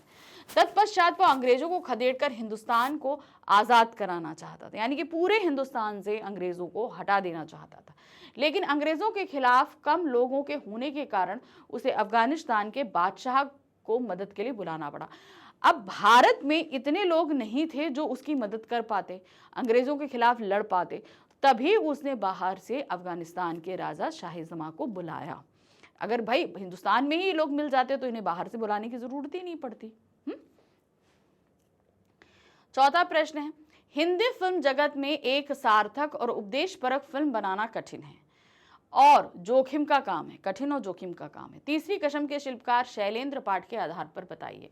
देखिए, शैलेंद्र ने एक सार्थक फिल्म बनाई, ठीक है, उद्देश्यपरक फिल्म बनाई, लेकिन तब भी उसको वितरक नहीं मिले। इवन उसकी इतनी पब्लिसिटी भी नहीं हुई कि वो कब थिएटर में आई, कब चली गई, किसी को पता तक नहीं चला। लेकिन हाँ, बाद में उसको काफ़ी अप्रिशिएट किया गया, सब कुछ हुआ। तो यहाँ पर आप अगर रियलिस्टिक फिल्म बनाते हो तो शायद इतना अप्रिशिएट, जब तक उसमें थोड़ा मिर्च मसाला, यानी कि एक तरीके से उसे अगर हम ग्लोरीफाई ना करें तो चीज़ें उतनी उभर कर नहीं आती। ठीक है ना, ये चीज़ आज की फिल्मों में देखने को है। तो देखिए क्या है, हिंदी फिल्म जगत में सार्थक और उद्देश्यपरक फिल्म है तीसरी कसम, जो वाकई फणीश्वरनाथ रेणु की जो लिखी गई है, बनाई गई है, वो एज इट इज साहित्य को कॉपी की गई। उसमें बदलाव, फेरबदल, कहते ना कि फिल्म अगर बनती है तो उसमें बहुत सारा मिर्च मसाला डालना पड़ता है, उसमें ऐसा कुछ भी नहीं होता। जो जैसी थी उसको वैसा ही रखा गया था, जिसका निर्माण प्रसिद्ध गीतकार शैलेंद्र ने किया। इस फिल्म में राज कपूर और वहीदा रहमान जैसे प्रसिद्ध सितारों का सशक्त अभिनय था। तो उस समय अब वो काफ़ी फेमस हो चुके थे जब ये फिल्म बनी। अपने जमाने के मशहूर संगीतकार शंकर जयकिशन का संगीत था, जिनकी लोकप्रियता उस समय 7वें आसमान पे थी। फिल्म के प्रदर्शन के पहले ही उसके सभी गीत लोकप्रिय हो चुके थे, यानी कि फिल्म प्रदर्शित होती उससे पहले सारे गीत बहुत ज़्यादा फेमस हो चुके थे। इसके बाद भी इस महान फिल्म को कोई ना तो खरीदने वाला था और ना ही इसके वितरक मिले, ठीक है, ना डिस्ट्रीब्यूटर्स मिले, कोई उसको खरीदने को तैयार नहीं था। यह फिल्म कब आई कब चली गई मालूम ही ना पड़ा, इसीलिए ऐसी फिल्में बनाना जोखिमपूर्ण काम था, क्योंकि लोग या जो 2 का 4 बनाने वाले लोग यानी कि बिजनेस माइंडेड लोग होते हैं, वो इसकी भावना को समझ ही नहीं पाए कि इस फिल्म में किस भावना को व्यक्त किया गया है। इसलिए वो फिल्म को ज़्यादा लोग मिले नहीं, पब्लिसिटी मिली नहीं, इसीलिए कब आई कब गई किसी को नहीं पता चला। चलिए प्रश्न संख्या 9 है, जहां पर हमारे पास हमारे काव्य खंड के 7 अध्यायों में से जो है कोई भी एक काव्यांश रखा जाएगा, उस काव्यांश को हमें पढ़ना है, उस पर आधारित 5 बहुविकल्पीय प्रश्न करने हैं, ठीक है। चलिए देखिए क्या है। अनुच्छेद को ध्यान पूर्वक पढ़कर निम्नलिखित प्रश्नों के उत्तर दीजिए। क्या है? मनुष्य मात्र बंधु है, यही बड़ा विवेक है, पुराण पुरुष स्वयंभू पिता प्रसिद्ध एक है, फलानुसार कर्म के अवश्य बाह्य भेद है, परंतु अंतरैक में प्राण भूत वेद है, अनर्थ है कि बंधु ही न बंधु की व्यथा हरे, वही मनुष्य है कि जो मनुष्य के लिए मरे। तो यहाँ पर क्या कह रहे हैं भाई, मनुष्य मात्र बंधु है, यही बड़ा विवेक है, यानी कि ये जितने मनुष्य हैं ये आपस में भाई हैं, इस बात की विवेकशीलता सबको अपने अंदर रखनी चाहिए। पुरुष पुराण स्वयंभू पिता प्रसिद्ध एक है, पुराणों में ये लिखा हुआ है, पुराण पुरुष यानी कि पुराणों में लिखा है परम पिता परमेश्वर ही सबके सब सारे मनुष्यों के पिता हैं। फलानुसार कर्म के अवश्य भाय भेद है, यानी कि हम जैसे कर्म करते हैं इसी अनुसार हम सभी में जो बाह्य रूप से भेद है वो भेद होते हैं, यानी कि कोई मोटा होता है, कोई काला होता है, कोई गोरा होता है, कोई भैंगा होता है, कोई लंगड़ा होता है। तो ये जो चीज़ें हो रही हैं ये हमारे कर्मों का ही फल होता है, तो हमारे कर्म के हिसाब से ही हमारे अंदर ये बाह्य रूप से भेद होते हैं। परंतु अंतरैक में प्राण भूत वेद है, वेदों में लिखा है कि हम सभी के अंदर एक ही प्राण हैं, यानी कि एक ही परमपिता परमेश्वर का अंश है, अंदर से हम सभी एक हैं। अनर्थ है कि बंधु ही न बंधु की व्यथा हरे, यानी कि ये अनर्थ है, बहुत गलत है कि एक भाई होते हुए कोई दूसरे भाई की व्यथा या तकलीफ को ना समझे। वही मनुष्य है कि जो मनुष्य के लिए मिले, मनुष्य वही है जो मनुष्य के लिए मरता है, काम करते हुए अपने प्राण को देता है। अब इस पर 5 बहुविकल्पीय प्रश्न है, 5 प्रश्नों को हमें करना है। क्या दिया गया है? मनुष्य मात्र बंधु है से क्या तात्पर्य है? अब इसका तात्पर्य क्या है? मनुष्य क्या है? आपस में भाई है ना, बताया ना, बंधु मतलब क्या होता है? भाई होता है। मनुष्य मात्र के अलग अलग कर्म हैं, मनुष्य मात्र को अलग अलग समझना चाहिए, मनुष्य मात्र के द्वारा सहयोग करना चाहिए, मनुष्य मात्र को परस्पर भाई बंधु समझना चाहिए। तो यहाँ पर क्या है हमारा लास्ट वाला, मनुष्य मात्र को भाई बंधु समझना चाहिए, यानी कि हम एक मनुष्य हैं, हमें दूसरे मनुष्य को अपना भाई ही समझना चाहिए। ठीक, नेक्स्ट आ जाते हैं, अनर्थ क्या है? अनर्थ किस चीज को बताया गया?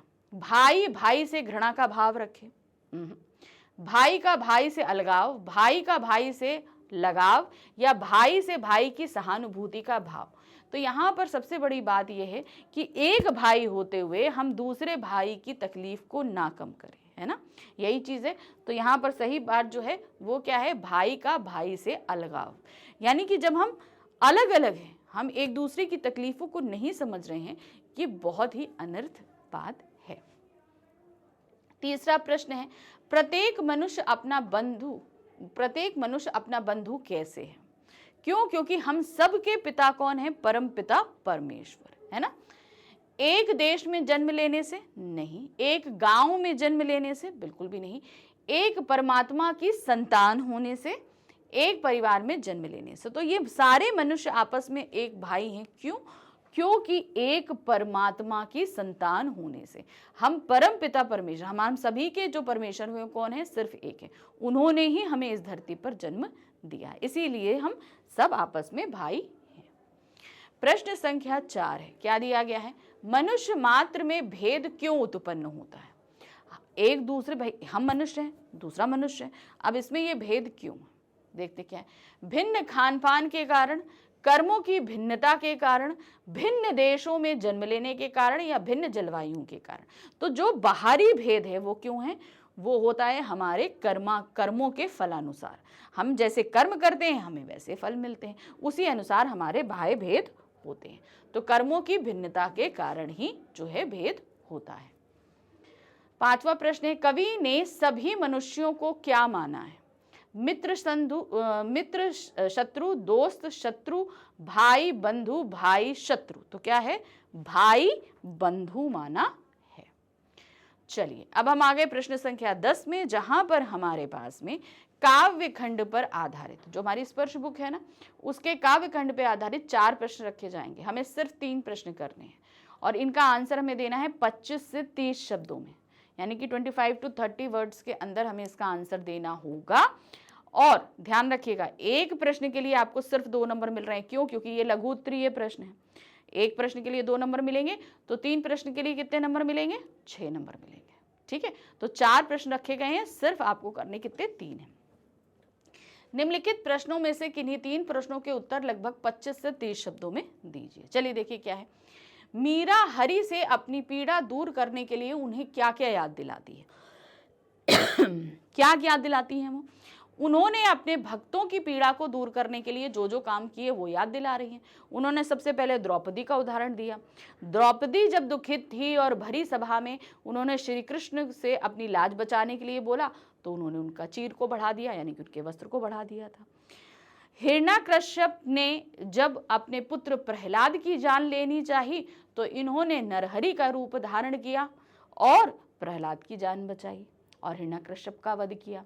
दूसरा, जब ऐरावत, यानी कि जो हाथियों के राजा ऐरावत हैं, वो नदी पार करते समय एक मगरमच्छ के मुंह में उनका पैर आ गया और वो उनको खींचकर मारने लगा, डुबोने लगा, तो उन्होंने याद किया विष्णु को और उन्होंने तुरंत ही उस जो है मगरमच्छ की जान लेकर जो ऐरावत हाथी की जान बचाई। तो इस तरीके से उन्होंने अपने भक्तों पर जो दया करी उसको उन्होंने याद दिलाया और याद दिलाकर कहा कि भाई मैं भी आपकी भक्त हूँ, मैं भी आपकी दासी हूँ, आप मेरी भी पीड़ा हरो, मेरे भी दुखों को दूर करो। मीरा श्री कृष्ण को संबोधित करते हुए कहती हैं कि हे श्री कृष्ण, आप सदैव अपने भक्तों की पीड़ा दूर करते हैं। आपने अपने कई भक्तों की मदद की। प्रभु, जिस प्रकार आपने द्रौपदी का वस्त्र बढ़ाकर भरी सभा में उनकी लाज रखी, नरसिंह का रूप धारण करके हिरण्यकश्यप को मारकर प्रहलाद को बचाया, मगरमच्छ ने जब हाथी को अपने मुंह में ले लिया तो उसे बचाया और पीड़ा को हरी। ठीक है भाई, उस तरीके से उनके दर्द को हरा। हे प्रभु, इसी तरह मुझे भी हर संकट से बचाकर पीड़ा मुक्त करो। अब उनका संकट क्या है भाई? उनके लिए तो एक ही तकलीफ है, श्री कृष्ण उन्हें किसी तरीके से दर्शन दे दें, वो उनके दर्शन मात्र पालें, है कि नहीं? मीरा सांसारिक बंधनों से मुक्ति के लिए भी विनती करती हैं कि मतलब वो इस संसार से मुक्त होना चाहती हैं, वो ईश्वर श्री कृष्ण के पास रहना चाहती हैं, ये सांसारिक मोह से वो दूर होना चाहती हैं। दूसरा प्रश्न है, पर्वत प्रदेश में पावस कविता के आधार पर बताइए कि सहस्त्रदृग सुमन का क्या अर्थ है? कवि ने इसका प्रयोग किसके लिए किया है और क्यों? अब यहाँ पर वो क्या कह रही है? पर्वत प्रदेश में पावस कविता है ना, उसमें इन्होंने बताया कि जो पर्वत है उसके बहुत सारे फूल खिले हैं और उन फूलों को कवि ने क्या कर दिया? मानवीयकरण कर दिया कि ये पर्वत की आंखें हैं, ये चीज बताया। अब कवि ने इसका प्रयोग किसके लिए किया है? फूलों के लिए किया है कि भाई फूल जो है वो उसकी आंखें हैं। अब ये क्यों किया है? क्योंकि भाई वहां पर पर्वत को जीवंत करके वो उसकी भावनाओं को व्यक्त करना चाहते हैं। ठीक है, सहस्त्रदृग सुमन का अर्थ है हजारों पुष्प वाली आंखें। ठीक है, यानी कि पर्वत की अब बहुत हजारों फूल है, यानी कि उसकी कितनी हजारों आंखें हैं। कवि ने इसका प्रयोग पर्वत पर खिले फूलों के लिए किया है। पहाड़ पर उगाए पेड़ों पर असंख्य रंग बिरंगे फूल खिले हुए हैं। ऐसा लगता है कि पहाड़ की असंख्य आंखें हैं। पर्वत अपने नीचे फैले तालाब रूपी दर्पण में फूल रूपी नेत्रों के माध्यम से अपने सौंदर्य को निहार रहा है। तो जो तालाब है, जो इस पे पहाड़ का प्रतिबिंब पूरी तरीके से दिख रहा है, तो ऐसा लग रहा है कि वो अपनी आंखों से अपने प्रतिबिंब को देख रहा है। कवि ने इस पद का प्रयोग सजीव चित्रण करने के लिए किया है। यानी कि मैंने क्या बोला, मैंने कहा उन्होंने पहाड़ का मानवीयकरण किया, यानी कि उसको सजीव कर दिया, जीवित कर दिया, इसलिए किया है।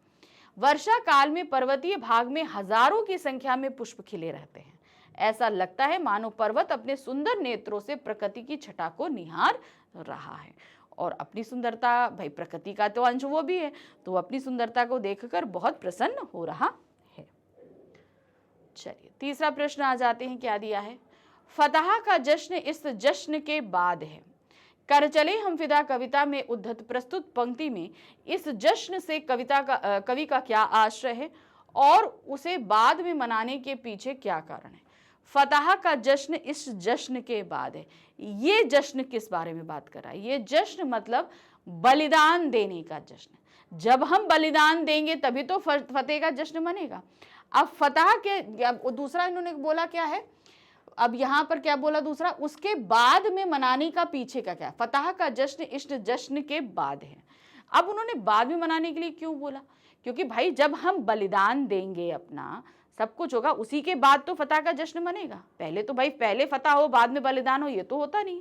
पहले हमें क्या देना पड़ता है, बलिदान देना पड़ता है, तब कहीं जाकर देश में जो है वो क्या होता है, ये जश्न मनता है फतह का, जीत का।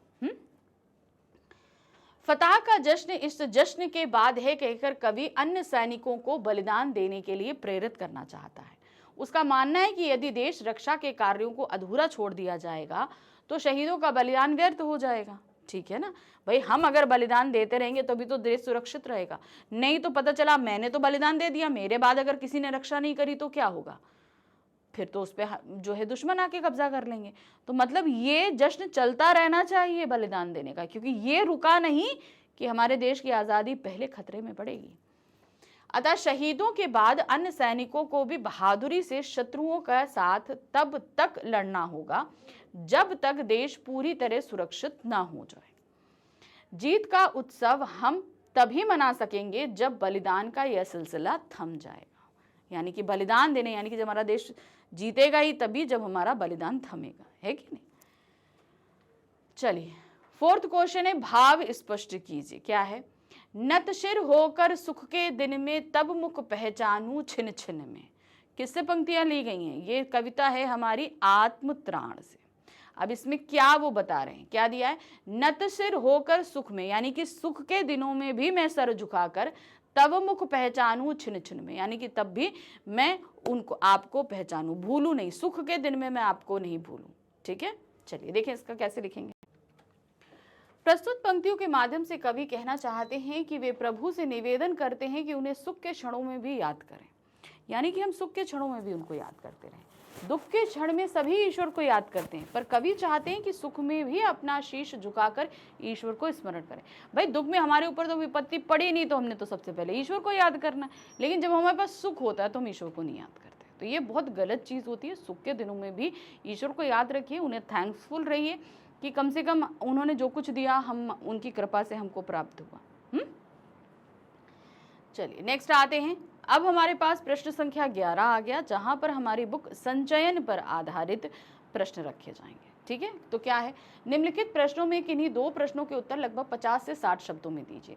तो संचयन में हमारे पास 3 चैप्टर हैं, तो उन 3 चैप्टर में से हमारे पास 3 ही प्रश्न आएंगे और हमें सिर्फ 2 प्रश्न करने हैं। तो जो भी आप प्रश्न करेंगे, 2 प्रश्न, उनके आंसर आपके 50 से 60 शब्दों में होने चाहिए। तो 50 से 60 का मतलब क्या हो गया, ये दीर्घोत्तरीय प्रश्न है ना। तो एक प्रश्न के लिए आपको मिल रहे हैं यहाँ पे 3 नंबर, तो जब 2 प्रश्न करोगे तो कितने हो जाएंगे आपके, 6 नंबर हो जाएंगे। ठीक, चलिए देखिए क्या है पहला प्रश्न। हरिहर काका कहानी वृद्धों के प्रति संवेदनहीन होते समाज की कथा है। यानी कि वृद्धों के प्रति अब समाज में संवेदना नहीं रह गई इसकी, चाहे घर हो चाहे बाहर हो, सब जगह वो लालच ही चल रहा है कि नहीं चल रहा। इस कथन को कहानी के आधार पर उदाहरण सहित सिद्ध करिए। तो बात सही है, कहानी में अगर हम बात करें घर वालों की, तो घर वाले भी पैसे के लालच में ही एक बुजुर्ग को रखे हैं। जब उन्हें लगता है कि भाई हमें प्रॉपर्टी नहीं मिलेगी तो टॉर्चर करना शुरू कर देते हैं। महंत भी पहले उन्हें बड़ा बहलाता है, फुसलाता है, लेकिन जब उन्हें ये लगता है कि भाई अरे अब ये हमको अपनी प्रॉपर्टी नहीं देंगे, तो वो भी मारपीट करता है, अपहरण कर लेता है, मारता है, पीटता है, प्लेन पेपर पे साइन ले लेता है। तो इस तरीके से चाहे परिवार हो, चाहे इस तरीके की कोई भी धर्म हो या कोई कुछ भी हो, तो ये बताने की कोशिश की गई है कि वृद्ध व्यक्ति जो होता है, खास तौर से अगर वो अकेला है, तो उसके प्रति संवेदना इस पूरे समाज में कहीं नहीं होती। हरिहर काका वृद्धों के प्रति संवेदनहीन होते समाज की कहानी नहीं है, कहानी नहीं है, क्योंकि इस कहानी से में मतलबी रिश्ते दिखाए गए हैं।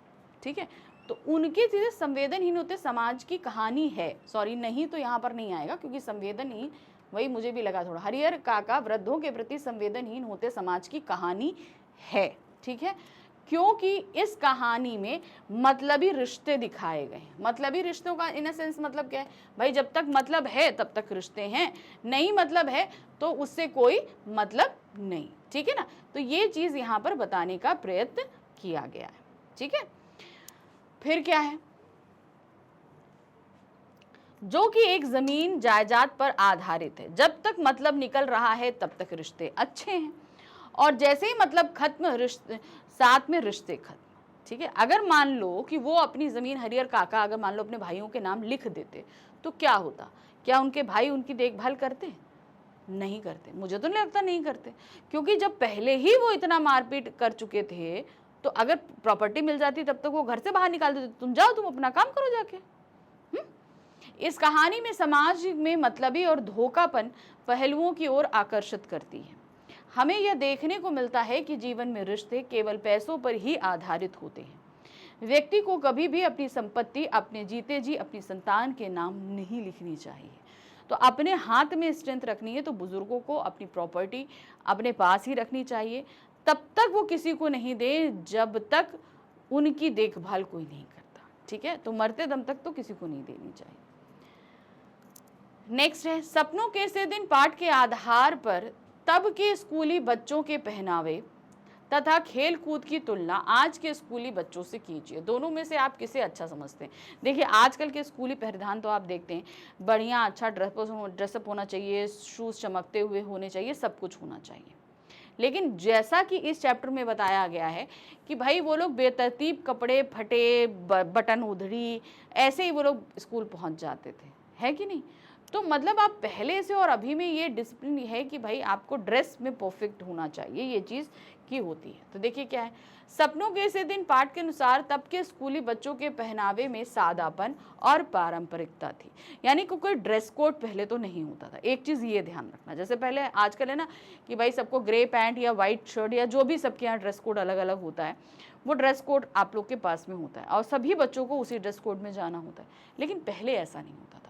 आप कोई भी पैंट शर्ट पहन के चले जाओ, वहाँ पर बैठ जाओ, पहले ये होता था। तो सीधापन है, घरेलूपन होता था, ये सादापन होता था।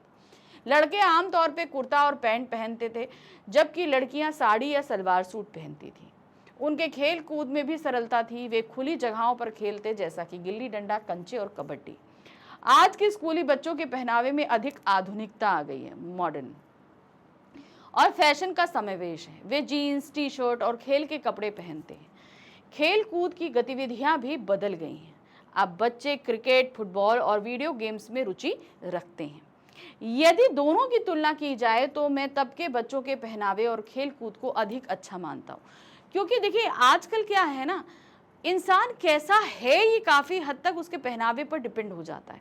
हमारी सोच हमारे पहनावे पर आ जाती है, तो हम जैसा पहनावा पहनेंगे हम सामने वाले को जज कर मतलब हमें कोई भी आसानी से जज कर सकता है कि भाई ये कैसा है कि नहीं। वो इसका कारण ये है कि तब के पहनावे में सहजता और पारंपरिकता थी, जो बच्चों को एकता और भारतीय संस्कृति से जोड़ती थी। खेलों में भी शारीरिक सक्रियता अधिक थी, जो स्वास्थ्य के लिए लाभकारी होती है। इसमें ये चीज़ तो उन्होंने बता दी, लेकिन पाठ से रिलेटेड ये कहीं चीज़ नहीं है। पाठ से जैसे इसमें कई चीज़ें बताई गई ना कि ये लोग बस बेतरतीब कपड़े पहन के जाते थे, बटन टूटी होती थी, कहीं भी फटा होता था, निक्कर टी शर्ट पहन के चले गए। गंदे जूते पहन के चले गए या कभी नंगे पाँव चले गए, कभी चप्पल पहन के चले गए। तो एक ये चीज़ भी चैप्टर में बताई गई थी जो यहाँ आंसर में मेंशन नहीं है, तो आप इसको भी मेंशन कर सकते हो कि उस समय के बच्चे इस तरीके से बेतरतीब तरीके से जाते थे, लेकिन अब की एक जो है स्कूल की तरफ से एक जो है पहनावा डिसाइड किया, पहनावा निश्चित किया जाता है जिसको धारण करके ही विद्यार्थी स्कूल में प्रवेश कर सकते हैं। जबकि पहले के समय में ये था कि आपका स्कूल में आना ही ज़्यादा अहमियत रखता था, आपका पहनावा उतना अहमियत नहीं रखता था। हालांकि आज के बच्चों का पहनावा और खेलकूद आधुनिकता और विविधता को दर्शाता है, लेकिन इसमें कभी कभी स्वास्थ्य और सामाजिक बंधनों की कमी होती है। इसीलिए एक संतुलित दृष्टिकोण अपनाना चाहिए जिसमें पारंपरिकता और आधुनिकता दोनों का समावेश हो। तो इसमें हम कह सकते हैं कि आप ऐसा ड्रेस डिसाइड करिए जिसमें हमारी भारतीय संस्कृति भी परिलक्षित हो और साथ में आधुनिकता भी हो। ठीक है, पूरी तरीके से मॉडर्न होने के लिए शायद अभी वो समय नहीं है। तीसरा प्रश्न है, आपके विचार से मित्रता की कौन कौन सी कसौटियां हो सकती हैं? टोपी शुक्ला पाठ के संदर्भ में 3 बिंदुओं पर लिखिए। हम किन बिंदुओं पर मित्रता को परख सकते हैं? कसौटी मतलब हुआ परखना। ठीक है, तो देखिए यहाँ पर क्या है, सच्चा मित्र जीवन की अनुपम निधि होता है। हमें अगर सच्चा मित्र मिल गया ना तो समझ लीजिए हमारा जीवन सुधर गया। वह जीवन के हर अच्छे बुरे समय में साथ देता है, विशेषकर विपत्ति के समय तो वो हमारा सहयोग एवं समर्थन सच्चे दिल से करता है। टोपी शुक्ला तथा इफ़न भी सच्चे मित्र हैं। वे दोनों एक दूसरे को धर्म, जाति, संप्रदाय आदि से ऊपर उठकर प्रेम करते हैं। दोनों के बीच मित्रता इतनी गहरी है कि इफ़न के चले जाने पर टोपी स्वयं को अत्यंत अकेला महसूस करता है। यानी कि जब वो चला गया तो वो कितना अकेला महसूस कर रहा था। वह इफ़न तथा उसकी दादी को हृदय से चाहता था, इसीलिए इफ़न के पिता के तबादले के कारण उसके चले जाने पर वह बहुत अधिक मायूस हो जाता है, मतलब बहुत दुखी हो जाता है और कसम खाता है कि अब वह ऐसे किसी लड़के से दोस्ती नहीं करेगा जिसके पिताजी की तबादले वाली नौकरी हो। इन दोनों की दोस्ती से सच्ची मित्रता की प्रेरणा ली जा सकती है। और कसौटियाँ भी हैं भाई, जब बुरा समय आए तो साथ में रहे। चलिए अब हम शुरू कर रहे हैं अपना खंड घा। तो खंड घा में जो प्रश्न दिए गए हैं वो हमारे सभी रचनात्मक लेखन आधारित हैं। अब रचनात्मक लेखन में हमारे पास टॉपिक हैं क्या इस बार सिलेबस में? अनुच्छेद लेखन, पत्र लेखन, फिर उसके बाद है विज्ञापन लेखन, सूचना लेखन, ईमेल लेखन और लघु कथा लेखन। ठीक है, तो इन्हीं पर आधारित अब हमारे पास प्रश्न है। अब इन प्रश्नों में हमारे पास सबसे पहले आ रहा है प्रश्न संख्या 12, जिसमें हमारे पास दिए गए हैं 3 अनुच्छेद। 3 में से हमें किसी एक अनुच्छेद को करना है और वो लिखना है 120 शब्दों में। कितना लिखना है? 120 शब्दों का अनुच्छेद लिखना है। आप तीनों में से जो भी अनुच्छेद करेंगे उसके लिए आपको मिलेंगे 5 नंबर। कितने नंबर मिलेंगे? 5 नंबर। ठीक है, तो चलिए देखें तीनों अनुच्छेद। हम आपको तीनों करा रहे हैं, वैसे तो आपको पेपर में एक ही करना होगा। क्या है? आज़ादी अभी अधूरी है विषय पर दिए गए संकेत बिंदुओं के आधार पर लगभग 80 से 100 शब्दों में अनुच्छेद लिखिए। तो यहाँ पर मैक्सिमम आपको 120 वर्ड्स लिखना है, ज़्यादा नहीं लिखना है। ठीक है, और क्या है? आज़ादी अभी अधूरी है। इस पर संकेत बिंदु क्या है? आज़ादी का महत्व, पूर्ण आज़ादी से तात्पर्य। जहाँ पूर्ण आज़ादी की बात की जाए तो उसका मतलब क्या है? सॉरी, आज़ादी की सुरक्षा कैसे करें? अब जो हमें आज़ादी मिली है इसकी सुरक्षा हम करें तो कैसे करें? स्वतंत्रता मनुष्य की स्वाभाविक वृत्ति है। स्वतंत्रता मनुष्य को ही नहीं बल्कि जीव जंतुओं तथा पक्षियों को भी प्रिय है। कहा भी गया है, पराधीन सपने हूँ सुख नाही। यानी कि पराधीन होने से जो ज़्यादा है, यानी कि स्वतंत्र होने से पहले ज़्यादा कोई सुख नहीं है। अंग्रेज़ों की गुलामी को भारतवासी कैसे सहन कर सकते थे? वे इस गुलामी की जंजीरों को काटने के अनवरत प्रयास करते रहे। यानी कि जितने भी भारतवासी थे, जब तक हम गुलाम थे, किसी न किसी तरीके से बस अंग्रेज़ों से मुक्ति चाहते थे। और अंततः 15 अगस्त 1947 को शताब्दियों से खोई स्वतंत्रता हमें पुनः प्राप्त हो गई। इस दिन को हम स्वतंत्रता दिवस के रूप में मनाने लगे। किस रूप में मनाने लगे? स्वतंत्रता दिवस के रूप में। हमें यह आज़ादी अनेक बलिदानों के पश्चात प्राप्त हुई। हमने बहुत सारे बलिदान दिए तब हमें मिली, परंतु यह अभी भी पूर्ण आज़ादी नहीं।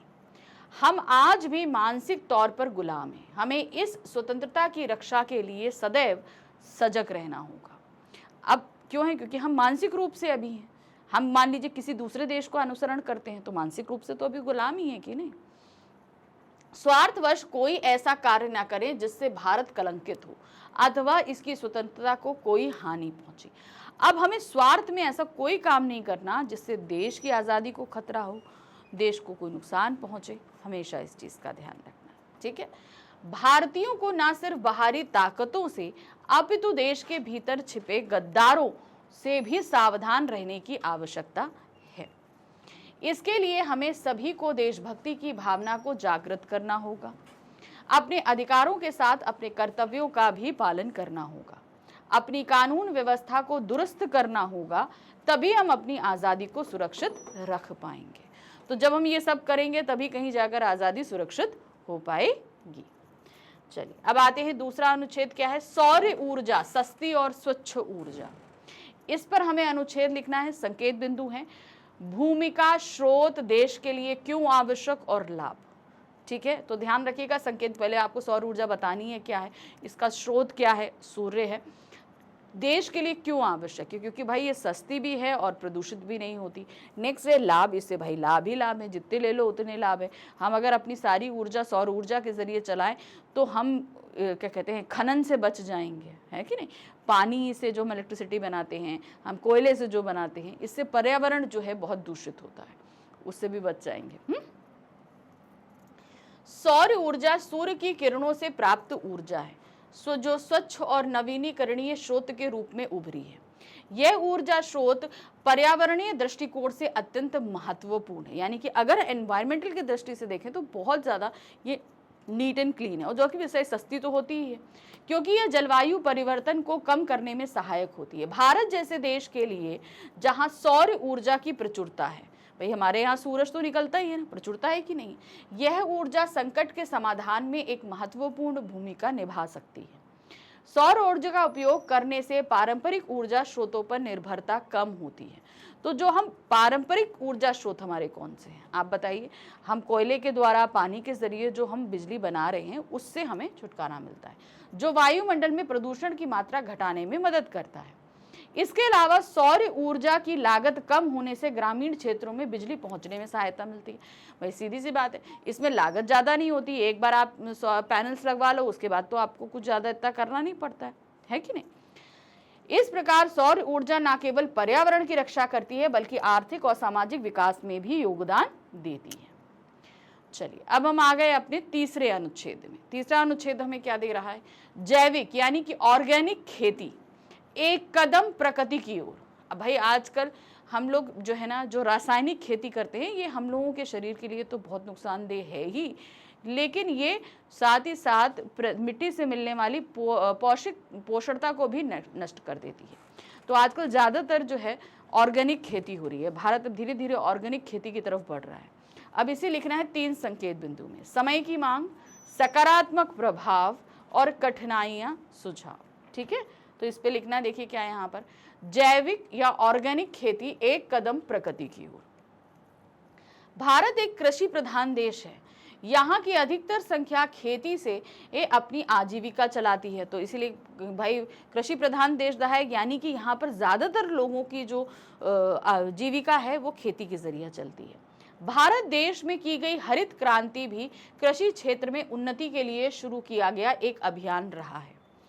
भारत के ग्रामीण क्षेत्रों में आज भी एक पारंपरिक खेती की जाती है जिसे जैविक खेती या ऑर्गेनिक फार्मिंग कहा जाता है। जैविक खेती के लाभ बहुआयामी है। इसका प्रत्यक्ष और अप्रत्यक्ष रूप से लाभ कृषकों को प्राप्त होता है। अगर हम ये खेती कराते हैं तो इससे ज़्यादातर फायदा किससे होगा? किसानों को होता है। किसान के स्वास्थ्य और पर्यावरण के साथ ही किसान की भूमिका का लाभ होता है। ठीक है, जैविक खेती करने से किसानों का आर्थिक लाभ तो प्राप्त होता है। आज के समय में रासायनिक उर्वरकों तथा कीटनाशकों की कीमतें अधिक बढ़ चुकी हैं। ऐसे में किसान इन रासायनिक खेती के लिए अधिक ऋणग्रस्त हो रहा है। अब क्या हो रहा है कि भाई जब हम लोग ये खेती करते हैं तो उसमें बहुत तरह की हमें खाद डालनी पड़ती है। तो ये खाद क्या होती है? ये रासायनिक होती है। जैसे यूरिया वगैरह डालते हैं, कीटनाशक दवाइयाँ डालते हैं, ये सभी एक तो हार्मफुल हैं, क्योंकि अगर ये सारा केमिकल सब कुछ खेती में जाता है तो जो कंज्यूम कर रहा है तो उसको तो परेशानी है ही, लेकिन ये सारी चीज़ें महंगी होती हैं जिससे किसान को भी ये अफोर्डेबल नहीं रहता, बहुत कॉस्टली पड़ती है उनको। तो जैविक खेती में जो खाद पड़ती है, जैसे ये गाय भैंस का जो गोबर वगैरह रहता है ना, इसकी खाद पड़ती है। जो पेड़ पत्तों का वेस्टेज होता है उससे जो खाद बनाई जाती है वो खाद पड़ती है। तो ये पहली बात तो है कि ये ज़मीन की उर्वरता को बढ़ाती है और उसकी पोषकता हम तक पहुंचने देती है। तो ये तो भाई आप कह रहे भाई घर में गाय भैंसे पालो तो उसका गोबर तो ऐसे ही आता है, तो वो आप वहाँ पे यूज़ कर सकते हो। बहुत सारी, जैसे अब मान लीजिए खेती होती है तो इसका बहुत सारा वेस्टेज भी निकलता है, तो उसको एक प्रोसीजर होता है जिसके लिए ज़मीन में दबा के उसकी खाद बनाई जाती है, उस खाद का इस्तेमाल किया जाए। तो इन सब के लिए मेहनत लगती है पर पैसा नहीं लगता। तो जैसे हम लोग बाकी जैसे यूरिया वगैरह लेते हैं तो इससे किसान जो हैं वो उनको ऊपर कर्जा बहुत आ जाता है। तो आप लोग बहुत देते हैं ना, किसानों ने आत्महत्या कर ली कर्जा के चलते हुए, तो उससे ये बचा जा सकता है। लेकिन रासायनिक खाद के स्थान पर जब पेड़ पौधे पशुओं के अवशेषों से निर्मित जैविक खाद का प्रयोग खेती में किया जाता है तब खेती की उर्वरता में बढ़ोतरी होती है। ठीक है, तो मैंने कहा ना पेड़ पौधों का और पशुओं का जो वेस्ट रहता है उससे ही खाद दी जाती है, तब खेती की उर्वरता में बढ़ोतरी होती है। जैविक खेती द्वारा उत्पन्न खाद्य पदार्थ शुद्ध, पौष्टिक तथा पोषक तत्वों से भरपूर होते हैं। जैविक खेती काफी सरल प्रक्रिया है क्योंकि इसमें रासायनिक उर्वरकों, संकर बीजों आदि का खर्चा नहीं होता है। जैविक खेती पारिस्थितिकी के अनुकूल होती है, इसीलिए इससे पर्यावरण को कोई हानि नहीं पहुंचती है। अपेक्षाकृत उत्पादन की अधिकता और बीमारियों की कमी से किसानों को लाभ होता है। विदेश में मांग होने के कारण इसका एक अच्छा निर्यात संभव हो जाता है। केंद्र सरकार की ओर से 2015 में mission organic value chain development for north east region योजना को पूर्वोत्तर क्षेत्रों में शुरू किया गया। एक जिला एक उत्पादन के नाम से जिला स्तर पर जैविक खेती को बढ़ावा देने की शुरुआत की गई। 2015 में शुरू की गई परंपरागत खेती विकास योजना राष्ट्रीय सतत विकास मिशन, national mission of substantial agriculture के अंतर्गत जारी एक उप मिशन मृदा स्वास्थ्य प्रबंधन का एक घटक है। यानी कि जो मृदा यानी कि जो भूमि की जो पोषकता होती है उसको बढ़ाने और सही पोषकता प्राप्त करने के लिए ऑर्गेनिक खेती को बढ़ावा दिया जा रहा है।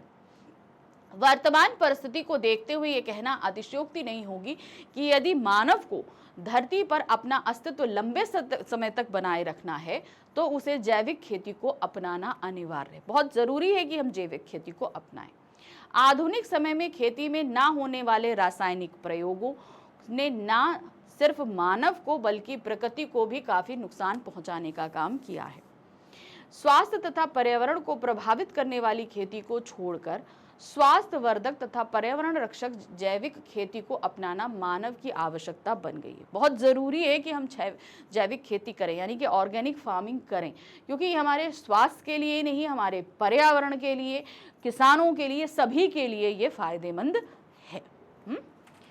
चलिए अब हमारे पास आ गए प्रश्न संख्या 13। यहाँ पर हमारे पास दिए गए हैं 2 पत्र, तो दोनों में से हमें एक पत्र करने हैं। वैसे तो आपके सिलेबस में दोनों ही औपचारिक पत्र है, औपचारिक पत्र ही है, तो दोनों पत्र जाहिर सी बात है औपचारिक ही आएंगे। तो इनको हमें ध्यान से पढ़ना है और दोनों के आंसर देने हैं। मेन आपको ध्यान रखना होगा जो उसका फॉर्मेट रहता है, कैसे कैसे आप चीज़ों को लिख रहे हैं। ठीक है, चलिए तो देखते हैं। आप जो भी पत्र लिखेंगे वो 80 से 100 शब्दों के बीच में लिखेंगे और एक प्रश्न के लिए मिलेंगे आपको 5 नंबर। ठीक है, तो चलिए देखिए क्या है। स्वास्थ्य अधिकारी को 80-100 शब्दों में पत्र लिखकर निवेदन कीजिए कि कीटनाशक और नकली रंगों से मुक्त सब्जी और फल उपलब्ध कराने के लिए मंडी में पर्याप्त जांच की व्यवस्था करें। तो अब आप ये निवेदन लिख रहे हैं स्वास्थ्य अधिकारी को। चलिए इसको देखते हैं कैसे लिखेंगे। तो यहाँ पर सबसे पहले फॉर्मेट देखिएगा। पहले सेवा में श्रीमान स्वास्थ्य अधिकारी, क्योंकि हम स्वास्थ्य अधिकारी को पत्र लिख रहे हैं। अब जगह आप कोई भी डाल दें, ठीक है, आप कहीं पे भी रहते हो उस जगह का नाम डाल देना। ठीक है, दिनांक हमेशा वही डालना जिस डेट को आप पत्र लिख रहे हो। अब जैसे अब आपका एग्जाम है 28 फरवरी को, तो यहाँ डेट आपकी क्या रहेगी, यहाँ पर 28 फरवरी ही रहेगी।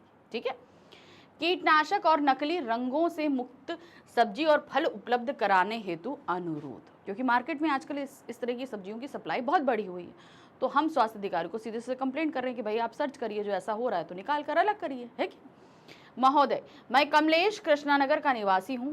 मैं आपका ध्यान शहर की मंडियों में बिकने वाली सब्जी और फलों की गुणवत्ता की ओर आकर्षित कराना चाहता हूं। पिछले कुछ समय से यह देखा जा रहा है कि बाजार में बिकने वाली सब्जी और फलों में अत्यधिक मात्रा में कीटनाशकों और नकली रंगों का इस्तेमाल किया जा रहा है। यह हमारे स्वास्थ्य के लिए बहुत हानिकारक है। जाहिर सी बात है, अगर जो हम खा रहे हैं तो बहुत गलत हुआ। इसलिए मैं आपसे विनम्रता पूर्वक अनुरोध करता हूं कि मंडियों में पर्याप्त जांच की व्यवस्था स्थापित की जाए, ताकि यह सुनिश्चित किया जा सके कि केवल सुरक्षित और स्वस्थ सब्जी और फल ही लोगों तक पहुंच सके। इसके लिए हम आपके आभारी रहेंगे। आपकी त्वरित कार्यवाही की आशा में धन्यवाद। प्रार्थी कमलेश कृष्णानगर निवासी। तो जाहिर सी बात है, कृष्णानगर की जो सब्जी आ रही है वो कृष्णानगर के आसपास जो मंडी होगी उसी से दी जा रही है। तो पर्टिकुलर हमने मंडी मेंशन नहीं किया, हमने उस जगह का नाम मेंशन कर दिया जहां से हम आ रहे हैं। तो अब ये इसलिए हुआ क्योंकि हमने पर्टिकुलर एक मंडी को मेंशन इसलिए नहीं किया, ताकि हम चाहते हैं शहर की जितनी मंडियां हैं उन सभी पर इस तरह की कार्यवाही हो, ताकि किसी को भी कोई तरह के नुकसान नहीं। तो इसलिए यहाँ पर हमने नाम अपनी जगह का मेंशन, यानी कि अपना जो एड्रेस है वो मेंशन किया है। अब अथवा करके हमारे पास दूसरा पत्र है। क्या है? आप सायरा या आसिफ हैं। यातायात जाम से छुटकारा पाने के सुझाव हेतु किसी दैनिक समाचार पत्र के संपादक को 100 शब्दों में पत्र लिखें। ठीक है, अब ये एक संपादक को आप पत्र लिख रहे हो तो ये एक संपादकीय पत्र है, औपचारिक पत्र है।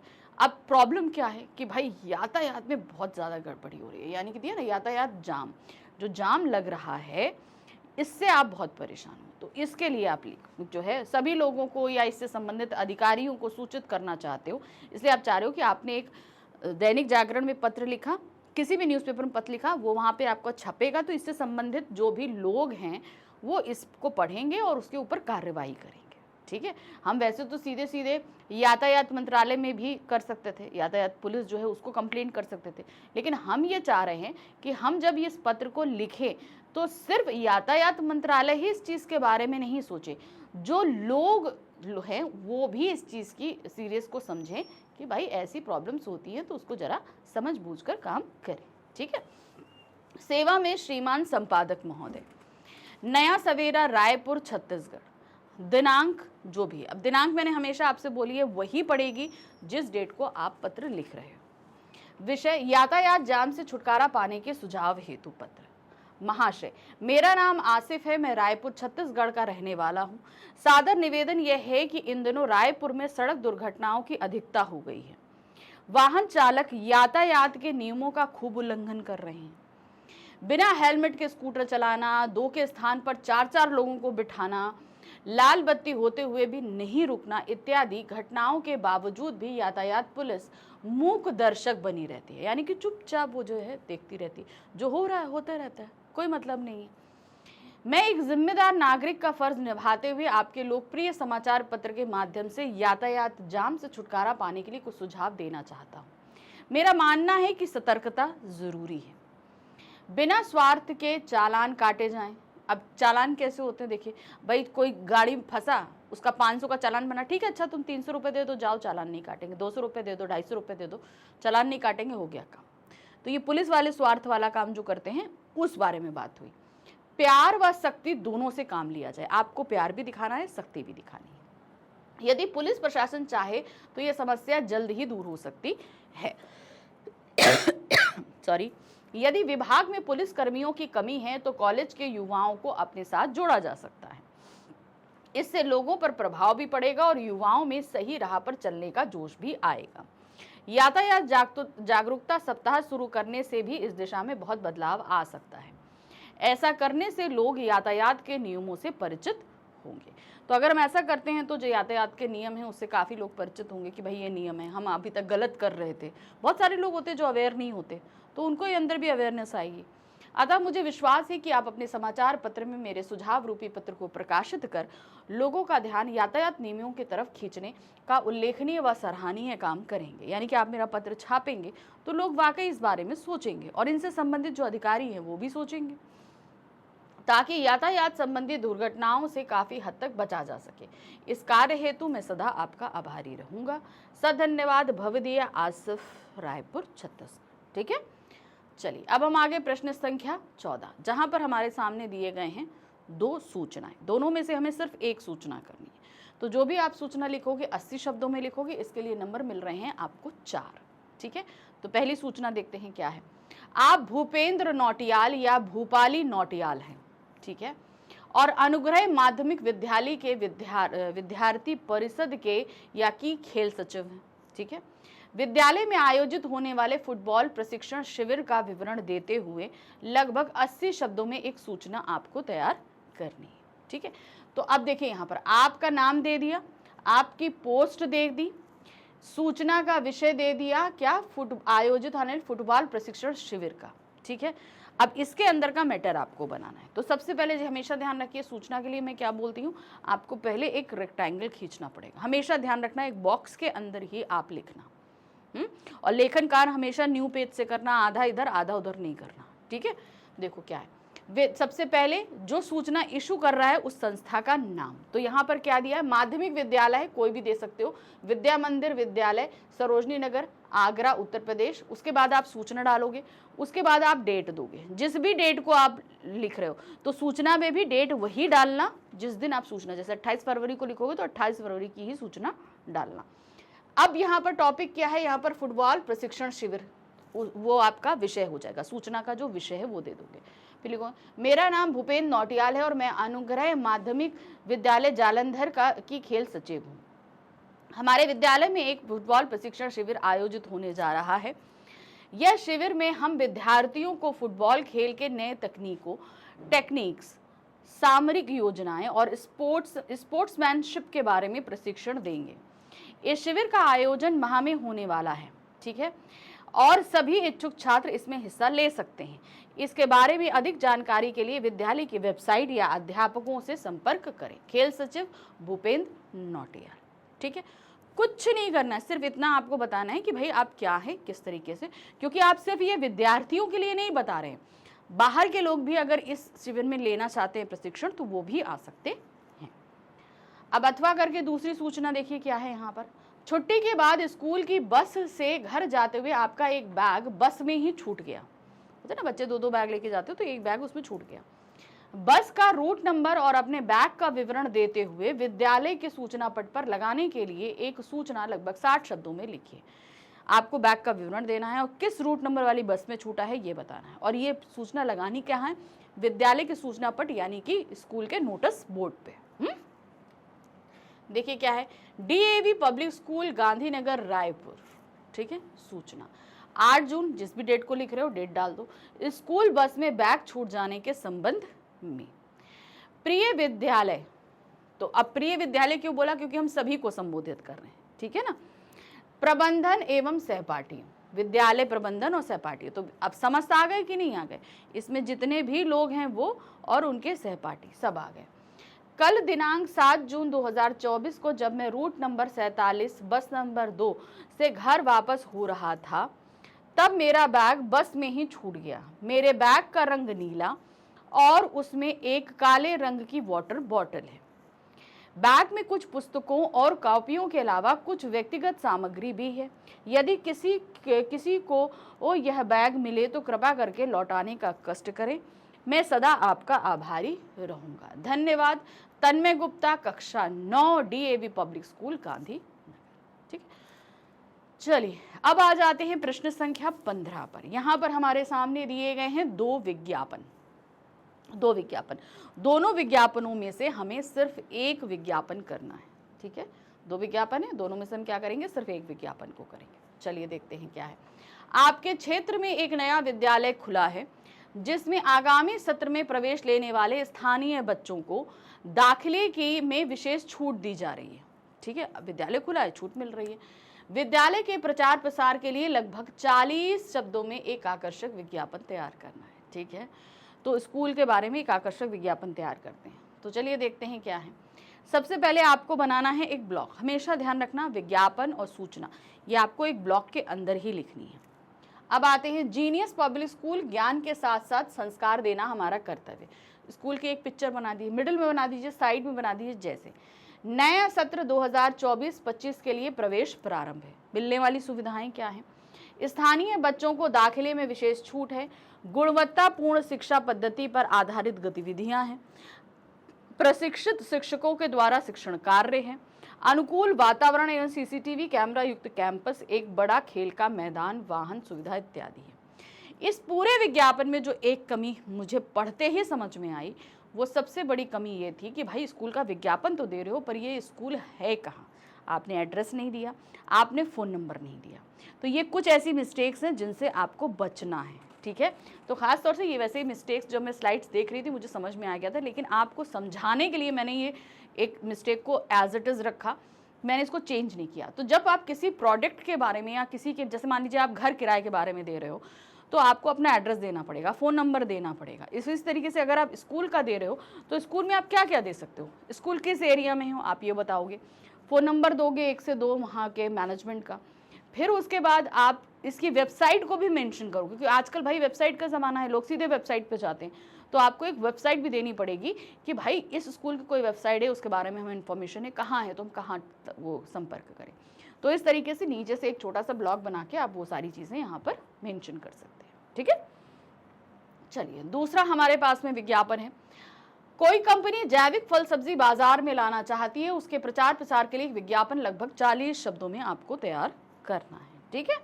तो ऑर्गेनिक, जिसके बारे में अभी हमने एक अनुच्छेद पढ़ा, उसी पर हमको यहाँ पर बनाना है। देखिए क्या है, हेलो किसान, पवन ऑर्गेनिक फार्मिंग प्राइवेट लिमिटेड लेकर आया है आपके लिए फलों और सब्जियों की जैविक खेती का उपहार, ठीक है। क्या लेकर आ रहा है? जैविक खेती।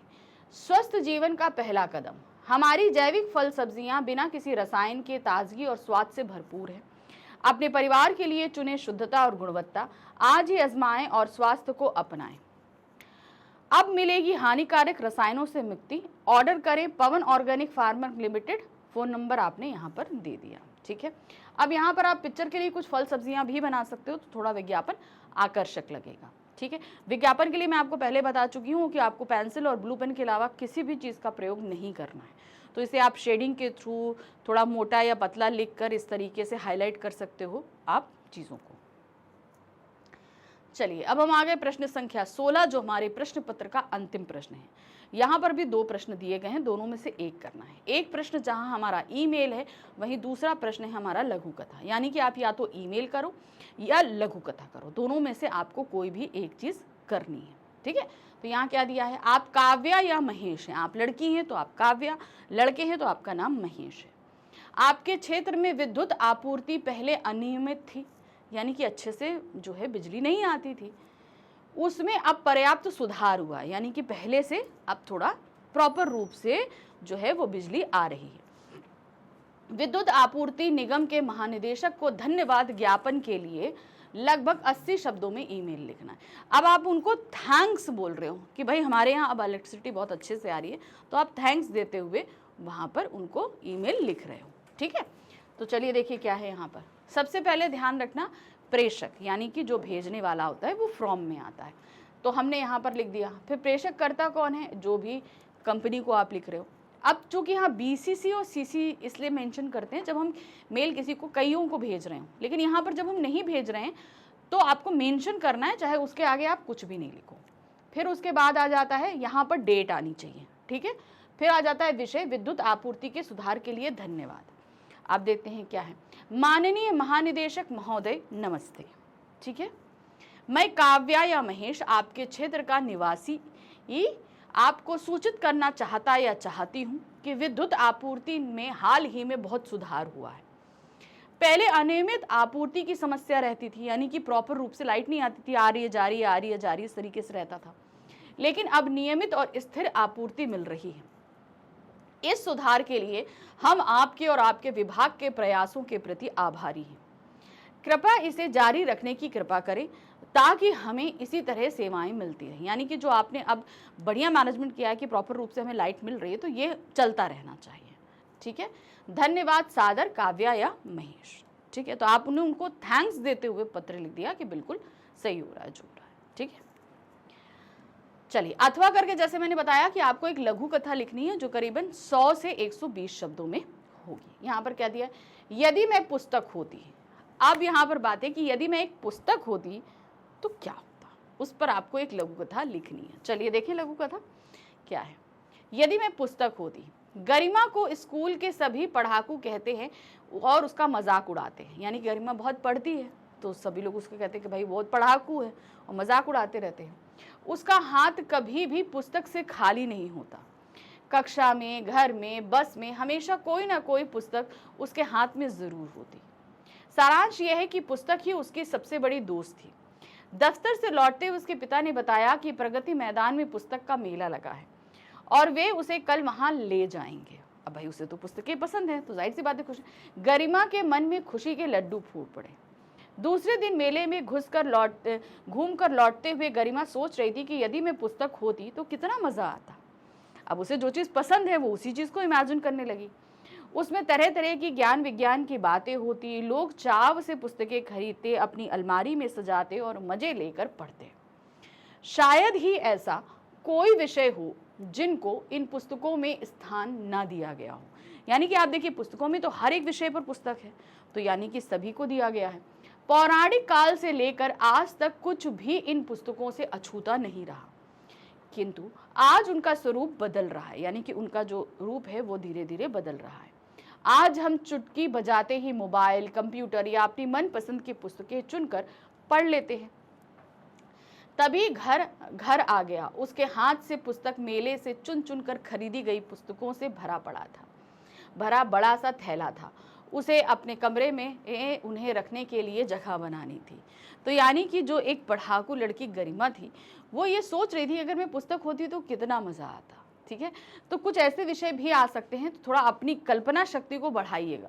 या तो ईमेल लिखना पड़ेगा या लघु कथा लिखनी पड़ेगी, और इसमें इमेजिनेशन पावर की आपको बहुत ज़रूरत पड़ने वाली है, तो वो आपके अंदर होनी चाहिए। तो ये था हमारा सैम्पल पेपर नंबर 3। तो अब ध्यान रखिए कि अभी तक 3 सैम्पल पेपर करा चुकी हूँ, आइडिया बता चुकी हूँ बहुत सारे, लेकिन अभी मैं आपको लिए नेक्स्ट जो है वो 4th वाला भी लेकर आऊँगी। तो ठीक है, नेक्स्ट वीडियो में मिलते हैं जिसमें हम करेंगे class 10th Hindi course B का 4th सैम्पल पेपर। ठीक है, thank you for watching, bye bye.